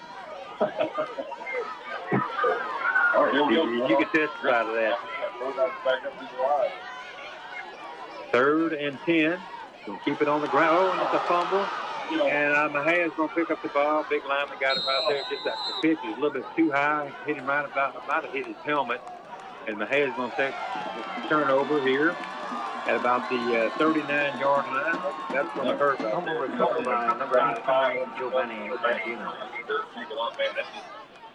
Oh, that hurt. That one hurt right there. I think we're losing the turnover battle 3-0, I believe. I think we've turned it over 3 times. We're yet to turn it over. Of course, we've turned them over on downs a couple of times. Crockett has not been turned over on downs. Basically, we either quarter ran out or we punted. Well, there's, they'll be able to fix some of these mistakes. Sure. After watching film and, take the kids down. It's a lot different from practice and scrimmage to game action. And both teams are 3A Division I. So a good opponent for the Bulldogs. Should get a lot out of this to benefit the Dogs going forward. Quarterback under center this time. Going to turn around, and now they're going to run a little reverse. Number 15, got to have that tackle right there. I mean, we had him for no gain. He breaks the tackle and goes forward for 15 yards. That's the Dogs. If they really need to work on coming next week. That's right. Christian Bell finally got Christian Bell and Thaddeus Haynes on the tackle there. But yeah, he slipped through about 2 or 3 Bulldogs. Should have tackled him. First down, 46-yard line of Crockett. 1 minute left to go in this third quarter. Quick third quarter. Again, brought to you by Houston County Electric Cooperative. I think they moved on offense. Yep, I'm moving back 5 yards. That's where a lot of fatigue is on those offensive linemen. I mean, think about offensive linemen. Like someone said, it's basically a car crash every part. And those guys get fatigued, and you get back up to the line of scrimmage, you go, did he say one or did he say two? And then next thing you know, you're offside, or not offside, it's a legal procedure. Quarterback under center, winding the clock. Now it started. Now he backs up into the shotgun. Now he goes back under center. Has one back very deep, about 7 or 8 yards deep behind him. I believe that's Boyd. He's going to turn around and hand it off to him. He's going to get right up through the middle. He's going to go about 20 yards before he even gets touched. He's going to get slung down about the 23-yard line. And the offensive line from Mexia, they had guys 10 yards down the field, maintaining their blocks. Good job by their offensive line. The first down inside the 25-yard line. There's a handoff to number 10. He's 2 tackles. And number 22 pushed him out of bounds. That's Thaddeus Haynes. Yeah, he's going to get over there. It's going to be first and go at the 2-yard line. Mexia is trying to make this a 44 or 45-19 game. Got 15 seconds left to go here in this third quarter. Quarterback under center. He's going to turn around and pitch it to number 10. He's just going to walk in. I mean, let me tell you how open that was. I could have scored in that play. And I think I could have walked and scored in that play. Yeah, the Bulldogs weren't expecting that. Didn't have everybody on that side over there. He just had the catwalk. 13 seconds left to go in the third quarter. New score 44-19. The Dogs trailing. As the bar comes in to try to put it through the upright. There's scores here on the south end zone, kicking towards the field house. And they've been really good. They're perfect on the night so far. Good snaps, good holds, good kicks. Let's see if they continue. Another good snap, good hold, and to the upright. New score 45-19. We're going to throw it back to station for 1 minute. 1 minute. Come back here and get you ready to go. Bruner's Economy Car Center is your complete full-service automotive body repair center. The Bruner family has been taking care of citizens of Houston and surrounding counties since 1972, and their reputation speaks for itself. Bruner's Economy Car Center will tow your vehicle and set you up in a hassle-free rental car. Bruner's Economy Car Center, located 5 miles north of Crockett on Highway 287 in Texo, or give them a call at 936-544-7142.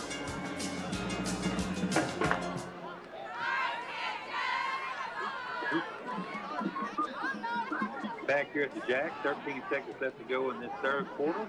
And again, fourth quarter coming up. It's going to be brought to you by Bruner's Economy Car Center. We certainly do appreciate Ray and Evan up there in La Texo bringing us this fourth quarter. We're not there yet. We still got 13 seconds to go here in this third quarter.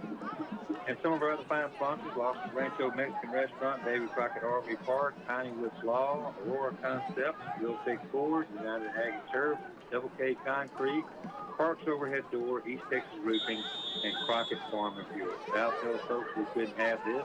And at the end of the game, we'll have the Domino's player of the game, and then we'll have our scoring summary brought to you by David Crockett Grill at the end of the fourth quarter. It's going to be a little pooch kick, a little bit deeper. It's going to be returned by, almost went down to the knee. Trying to get a number on that guy, Devin Wheeler. Thought he might have fumbled, but I think he held on to it. Good return. He's up to 30. 34. So we got him off on the far side. I think when the game's kind of put out of control like this is where you really got to maintain your composure, because one team's winning, they're happy, they're excited. One team's losing, they're mad. One little comment or something, all of a sudden, punch is thrown, or something stupid is done, and it's going to cost you 15 yards. So this is where coaches need to really coach them up and say, hey, remain composed. Remember, we're the Crockett Bulldogs. We're not going to do that. 5 seconds left to go in the third quarter. Still a lot of football left. Yeah, and we'll try to find out. If not, I'll have to find out when I talk to the coach on Monday what kind of injury we had to our quarterback, Jalen White. Since he's gone out, I mean, I think he's tried 2 passes, I believe, and there's not even close to a pass here. Dawson will pitch back to C.J. Bell. He's going to get stood up. He's going to get in positive yardage. Come on, guys. Go to Wilson. Hey, yeah, that's finally they basically carry him all the way to the flat.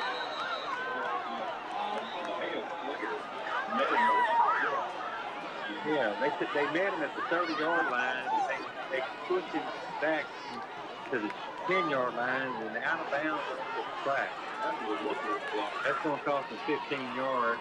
And the head coach, he needs to he's out there on the field. Yeah, I'm sure he's going to get his players to say, hey, guys, we're not going to play like that. If you win, you got to be composed. Just like you lose, you got to be composed. Let's see, I count 1, 2, 3, 4, 5, 6, 7. Some 6 coaches and 1 trainer on the field for Crockett right now. By the huddle. You can tell that they were a little upset about that. Got Ray over here. Ray standing at the 48-yard line. Ray said, I'm not going out there. And one other coach over on the sideline. That might be the head coach over the sideline. But they're going to talk about this, and that should be definitely a 15-yard personal foul, first down. Yeah, you don't know if those 2 guys have been going on the game or what the situation was. Yeah, I mean, it was like 6 players pushed him 30 yards onto the track. I don't think they ever pushed him down. That's just... They're saying offsetting penalty. So that play never happened. I'm not sure what the call was on Crockett. But that offsetting penalty falls back at the 30-yard line, 35-yard line of Crockett. First down. The fourth kind of Star Center.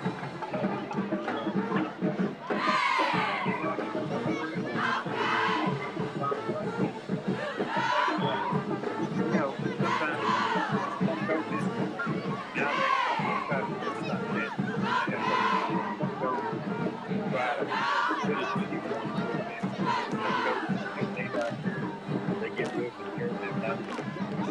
Showed up and find out what happened here. New coaches, the head. I kind of corner pedigree. We go in. So we got to switch the end of the field, right to the north end of the field, heading south. In first 35-yard line.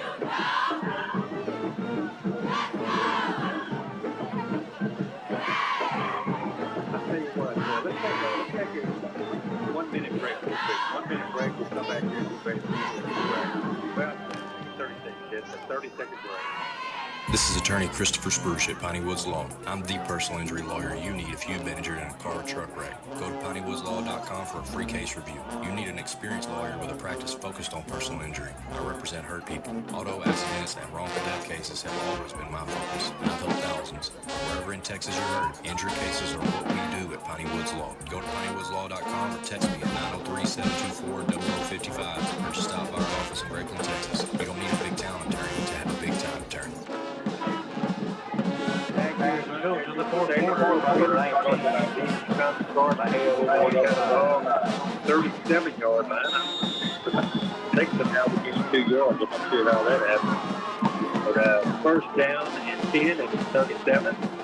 Evans still in the game quarterback. I thought he was going to pitch it back to Griffin, but we got who is this right here? Number 6. Kind of a little trick play. Nobody saw that coming. He paused the game. Down to about the flag, about the 43-yard line. I think the play is going to stand. I think the penalty will be on the hey, I believe.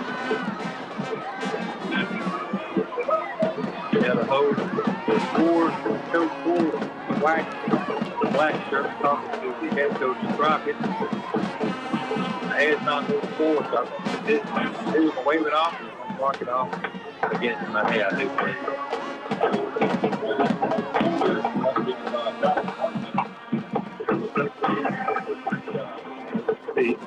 foul. It's going to be a 15-yard personal foul. Ball's going to be inside the 30-yard line, just outside the 29-yard line. Back to the Dogs, punch it in and make the game a little closer again. I mean, for the most part, we've seen good sportsmanship. He just kind of got out of control here in the last 5 minutes.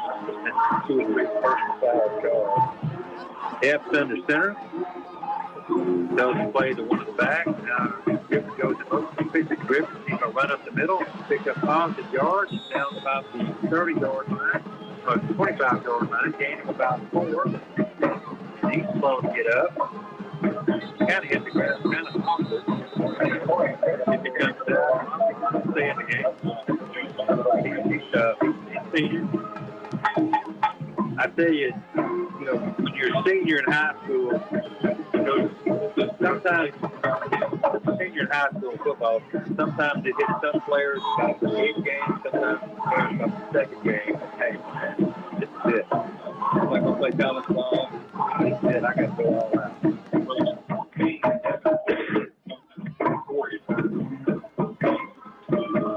And I'm sure they didn't want to get that game. This time, going around the side 15, it's going to be tackled for about maybe just right back to the line of scrimmage. 3rd and 10. Dick says Griffin got on the 5 doors. And we weren't. I'm not sure what happened right there. But we're down third and 10 at the 29-yard line of the half. 10 minutes and 31 seconds left to go here in this game. And again, we will have the Domino's player of the game. We'll have the David Carter scoring summary after the game. This time Griffin is going to take the ball. He's fighting, folks. Still fighting. Keep pushing him, guys. He's going to get down to about the 23-yard line. We're going to bring up 4th and about 3. And after the game is over, stay tuned to K.I.V.Y. We'll have the Whataburgers scoring report all over the state of East Texas. They'll be looking at 6A, 5A, 3A, 2A, all the way down to 6-man football. Have you ever seen a 6-man football game? They are fun. And I think Kennard's going to play. From what I hear, Kennard, maybe in 2 years, might be playing 6-man football. That's going to be exciting. Just got Congratulations, Buffet Line. Get the victory on 6-0. Crockett going for on 4th and 4. And it looks like Crockett's coach did not like the play or the lineup. He's going to call timeout. We take it with us. Don't want to miss the play. So 30 seconds back to the station.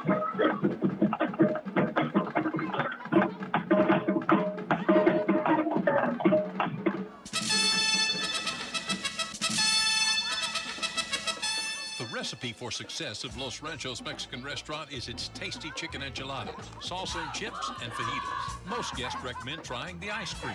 This place is famous for its great service and friendly staff. They're always ready to help. The atmosphere is enjoyable here. 1210-304 Loop, Crockett. For orders to go, call 936-546-0186.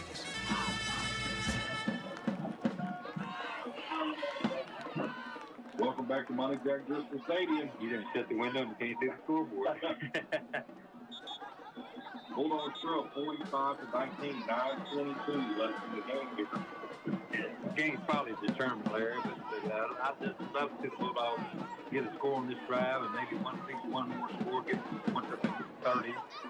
Just make that scoreboard look that much better. But right now we got to pick up this first down, the 4th and 4 at our own 23-yard line. F's under center. This time looks like they're going to go forward. I don't think they're going to get there. They're going to gain about 1 yard. Turnover on down. The head is going to take over. And I thought it would be 2 or 23-yard line of the Rockets.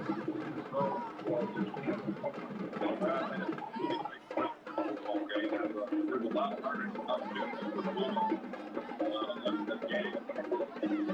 Well, you know, and I think F's done a good job. And anytime you start about the second quarter, it just goes on.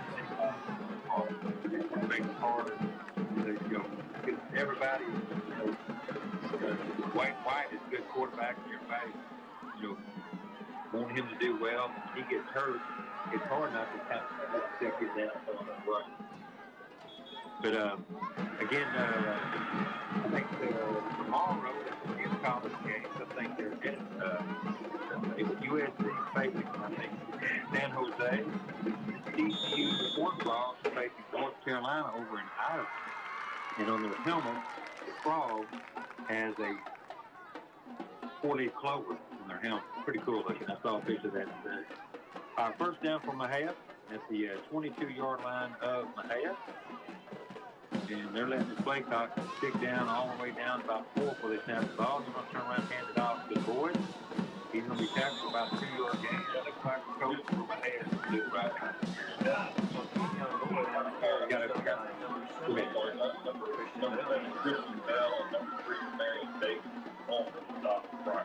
Running back with Monte and Boyd.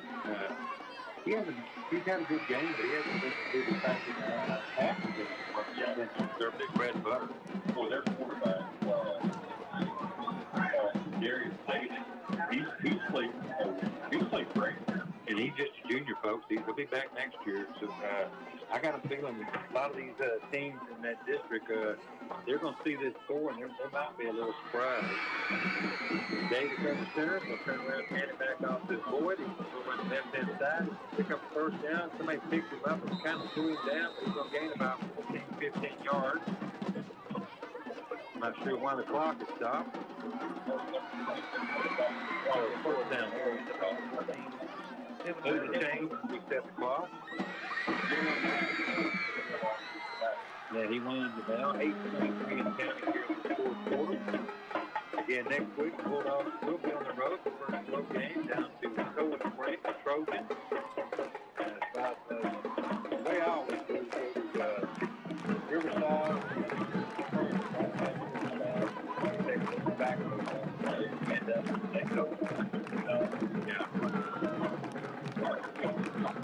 quarterback. Oh, he is going to pass the ball. Looking fast. He has a receiver and good tackle there. Good low tackle. I tell you, you hate to get up on those tackles because you're not expecting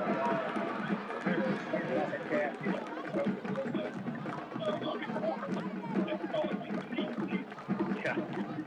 But it is going to be a very active pass. You need to pull that ball probably 30 yards, 35 yards on the line, first down. We don't really keep ahead scores, stats. I think they had 12 players in the huddle. That's 5 But the quarterback, I bet he's got over 200 yards back. That's strong. Maybe 4 or 5. Yeah. They've got something to work on. The running game is might be a little suspect, but surprised they came out the first three plays. Pass. Make your eyes. Again, it's short run by County Car Center. They were winning the 7-16 in County.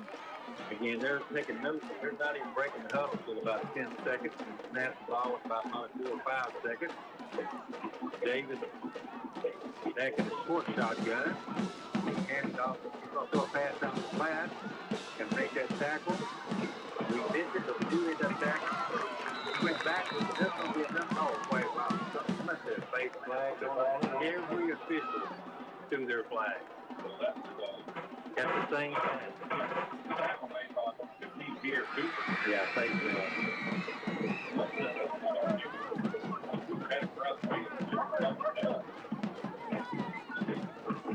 I knew I shouldn't have said something about this not ending on his first foul. So now we've had probably 7 or 8 first. They're going to move it into Bulldog territory down to the 43-yard line.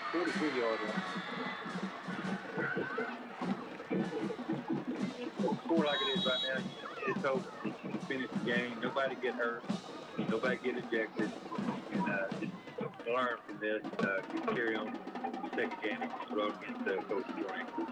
Again, taking plenty of time. Not hurrying to get to the ball. Quarterback, full shotgun, 4 yards deep. Snap it back to him. Still trying to run that dude with the ball. He bumps it again. He's going to be sacked for about almost about a 10 yard, 11 yard loss right there. Got a I think he took his eye off the ball and then he almost didn't get on it back in time. About 11 yards there. Clock is still ticking since that was considered a running play. Now under 6 minutes here in this fourth quarter. Again, no hurry to get the line up. The line of scrimmage for the Black Cats. I respect the coach for calling that way. 2 receivers to the right. Now 3 receivers to the right. And it's a pass out here. Good. I was going to say good tackle. We just 2 tackles. I mean, he should have been tackled for a 5-yard loss. Number 15, Gabriel Ramirez, caught by number 16, and get all the way out. Instead of being first and 21, now it's going to be second and 9 on the play. Yeah, 2 missed tackles right there by the Bulldogs. You know, I can see Coach Hopkins. You know, we don't need to have them arm tackles. He hated them arm tackles. And boy, I mean, when he got on to you, you listen. He was like E.F. Hutton. You listen to Coach Hopkins. Everybody was good at that. Snap back to Davis, looking to pass the ball. Had a little screen down there. It is kind of late forming. And the young man got the ball. He runs across the field, and he's right. I went to field.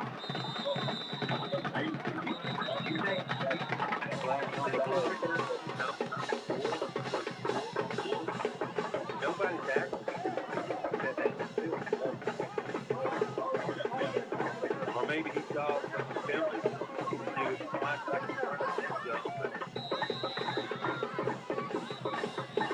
And Crockett does have the player down about the 25-yard line. They got him up now. He's a little pickle dude. And that is going to be, well, they're marking first down. I thought they called a penalty on them, but I'm not sure what they called.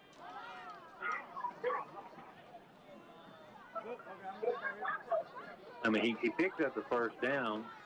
Maybe they just moved it back and gave him the first down. Spot foul, possibly. Well, we appreciate our sponsors here tonight. We got a lot of supporting this youth with Houston County, these Crockett Bulldogs. We'd like to thank Arthur Mill, Propane, Taylor, David Club, Weedsford, the Economy Car Center, Pet Shop, Houston County Electric Co-op, Domino, David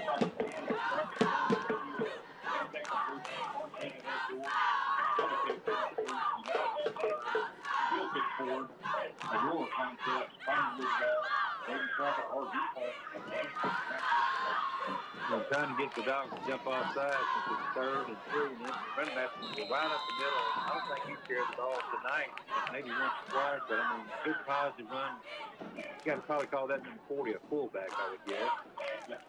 Number 9 was the stop first. He's going to pick up the first down inside the right at the 20-yard line, maybe just outside the 20-yard line. That player running out there with a helmet. I thought, what's he doing? But he had to go back and get his mouthpiece. Again, 4-13. And they haven't years that wound this clock. 17. They got it set. He's moving, resetting now. He's winding. About to go into 3 minutes here in this fourth quarter. Davis, quarterback, and he's going to be the MVP of the game. But we think that we got to pick an MVP for the Bulldogs here at the end of the fourth quarter. And again, they're going to let as much time pick off the clock. He got the line of scrimmage 26 seconds, and he's not going to snap it probably till it's all the way down to about 5 seconds. Good sportsmanship by the head coaching staff.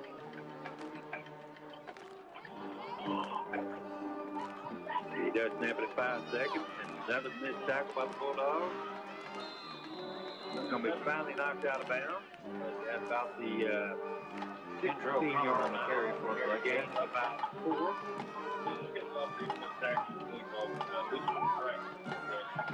There's going to be a lot of tackles this next week. I tell you, they don't.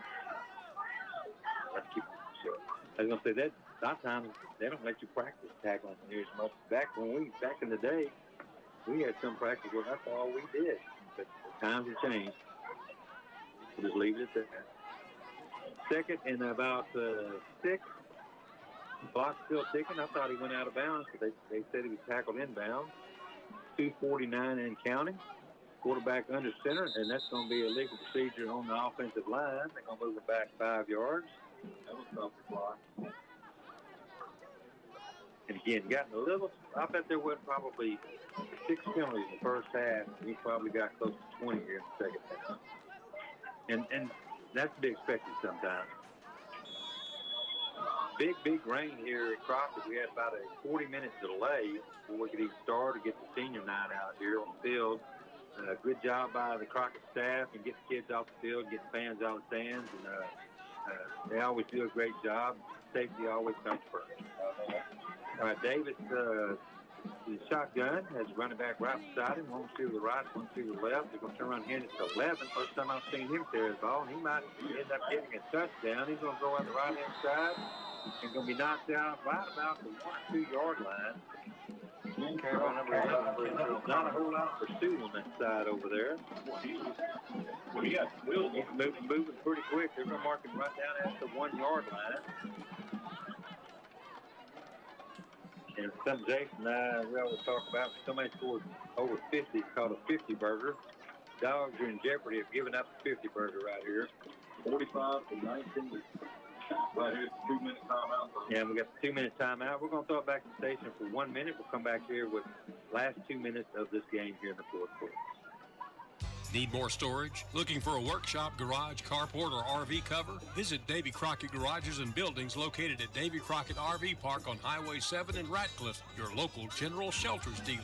Choose from our selection of quality portable buildings, including custom-built General Shelters buildings, or save big on our marked-down in-stock buildings that we need to clear from our lot. Stop by today or call or text 713-898-1245 for your free quote. Davy Crockett Garages and Buildings in Ratcliffe. The heat is on. Yes, the heat is on, but there's no need for you to lose your cool. Turn those cooling issues over to the pros at Hargrove Neal Heating and Air. Since 1961, Hargrove Neal has been cooling East Texans with fast service and cool prices. Call the train team at Hargrove Neal Heating and Air today at 544-7270 or 544-COOL. Hargrove Neal Heating and Air in Crockett is pleased to service all makes and models. It's hard to stop a train. Back here at Monte Driskell Stadium, opening 0 week for the Bulldogs and the Mexia Black Cats. Mexia have it away right now, 45-19. They're down in first and go at the 1 yard line. We're just at the 2-minute break, so 2 minutes left in this game. Would anticipate a run. I bet that back right there in the backfield. I can't see his number, but he's probably going to get this ball. He's the guy that got him down there, so let him try to punch it in right up the middle, and he is going to get into the end zone. So next, our new score 51-19 with the TAT at the follow. 156 mark here. Bar comes on to the right. Yeah, you can't just look at the team last year. Well, we got K.I.V.Y. He showed up. I'm very impressed with the quarterback. Very impressed with the receivers. Good too. Yeah. They played a great football game. Number 4, Aiden Cargill holding. Alex Ybarra about to try to put it through the uprights. Been perfect on the night. If he stays that way, he might have. Oh, yeah, we went through. Oh, now we got flags again. Guys, we got to keep our composure. Not sure what happened, but I saw a helmet laying on the ground. Well, their kicker is good. He's a weapon, and he is he's a senior, so this is his senior year. I tell you what, I don't think they're going to take the points off the board, so we're going to throw it back to the station for 1 minute. 1 minute. unless they wrestle on Crockett, they'll mark it off on the kickoff. So we're going to throw it back to the station for 1 minute to come back and wind this game up here in the fourth quarter. From the grill to your home, Texas Star Propane is your reliable source for propane solutions. If you're in need of gas delivery, service, and installation, or just want to stop by their office for cylinder, RV filling, and more, they have you covered. Offering discounted rates for senior citizens and first responders. Give them a call and see what Texas Star Propane can do for you. 936-439-6544. Davy Crockett Drug is proud to be your hometown pharmacy since 1961. We still offer delivery and personalized service just like we did back in the 60s. Over the years, we have built the most experienced pharmacy staff in Houston County. Our pharmacists have a combined 90 years of experience. We would love to have the opportunity to serve your family. Call us at 544-2275 and experience legendary service from an old friend. Get started. Back here to Jack, ready for the kickoff. They're going to mark this kickoff, 15-yard penalty. They'll be kicking off the Crockett 45-yard line. I know they're not trying to kick it outside kick. What they'll do is they'll probably push it down to about the 20 or 10-yard line. He might just try to kick it the ball upright or just laying flat on this seat. Okay. All right, here's the kick. He's kicking down on the back of his nose. We're going to bring it out. Yes, we are going to bring it out. He's going to get out to about the 17, out about the 12-yard line. Maybe not the best decision right there, but you got to answer the out. Pull the ball. I'm going to try to score. He's talking for that. 1:49 mark here in this fourth quarter. I was kind of surprised they bring that out. He hesitated like he wasn't sure. He has 3 timeouts left. Crockett has 1 timeout left.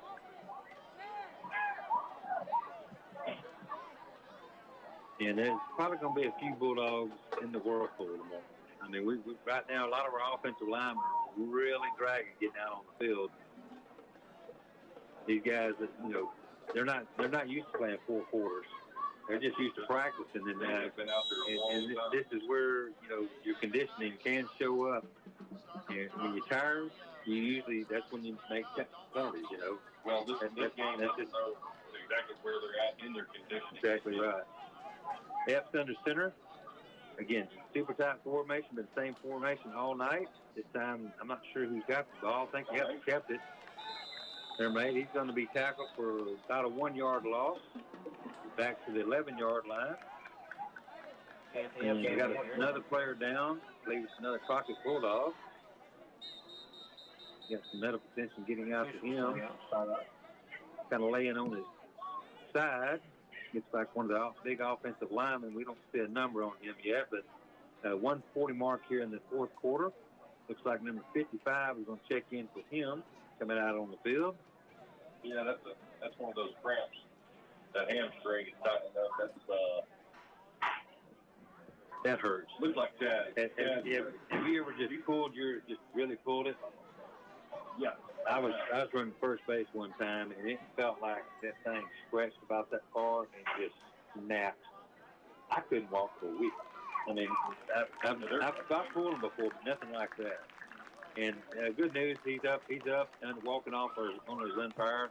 Might not be back in the game with only a minute 40 left, but looks like he'll be ready to go next week, I would guess. Chad played a lot of football down there in the trenches tonight. Yeah, he is a senior, 6-foot senior, plays guard and center.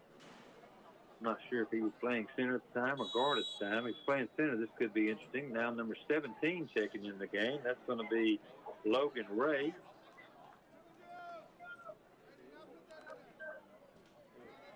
And is he going in? No, I think we still got 8 at quarterback. Yes. Thought maybe he was going in. He is a quarterback. He's under center. He's going to go straight in. Get balled up pretty quick. Yeah, they're going to gain about maybe a yard. And somebody come out of the ball, still with the ball. Now look at it. He wanted a touchdown. That's probably a sophomore or a freshman right there. The play was stopped, and he grabbed the ball and ran in the end zone. He thought he had him a touchdown. He was upset when he found out he did. The ref blew that play down about half a second before he grabbed that football. Play clock now under a minute, 53 seconds. Probably time for 2 more plays. Bulldogs 3rd and 10. Ray comes back over here to the sideline to get the play. In fact, they might run this play and might not even have to snap the second play because they're going to be down. Yeah, they're not going to snap. 1 more play in this game should be over. Bulldogs up the line of scrimmage. Ray, he is a junior. This time they're going to carry the ball up the middle. I think he kept the ball again. And that's going to be 19 seconds, and no need to snap the ball again. Bulldogs can walk over here and Mahead can go to their sideline. They can meet out in the center of the field. Congratulations, Mahead Black Hats on the hard-fought victory. Final score here is 52-19 again. 52-19. We're going to throw it back to the station for 2 minutes, and we'll come back here. That is the game. This game. Final score. David Crockett will scoring summary, and we're going to get out the player. Hey, folks, Clint Mack here with Wiesner and Huntsville. Football season.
Sir, aren't you supposed to be on the other side?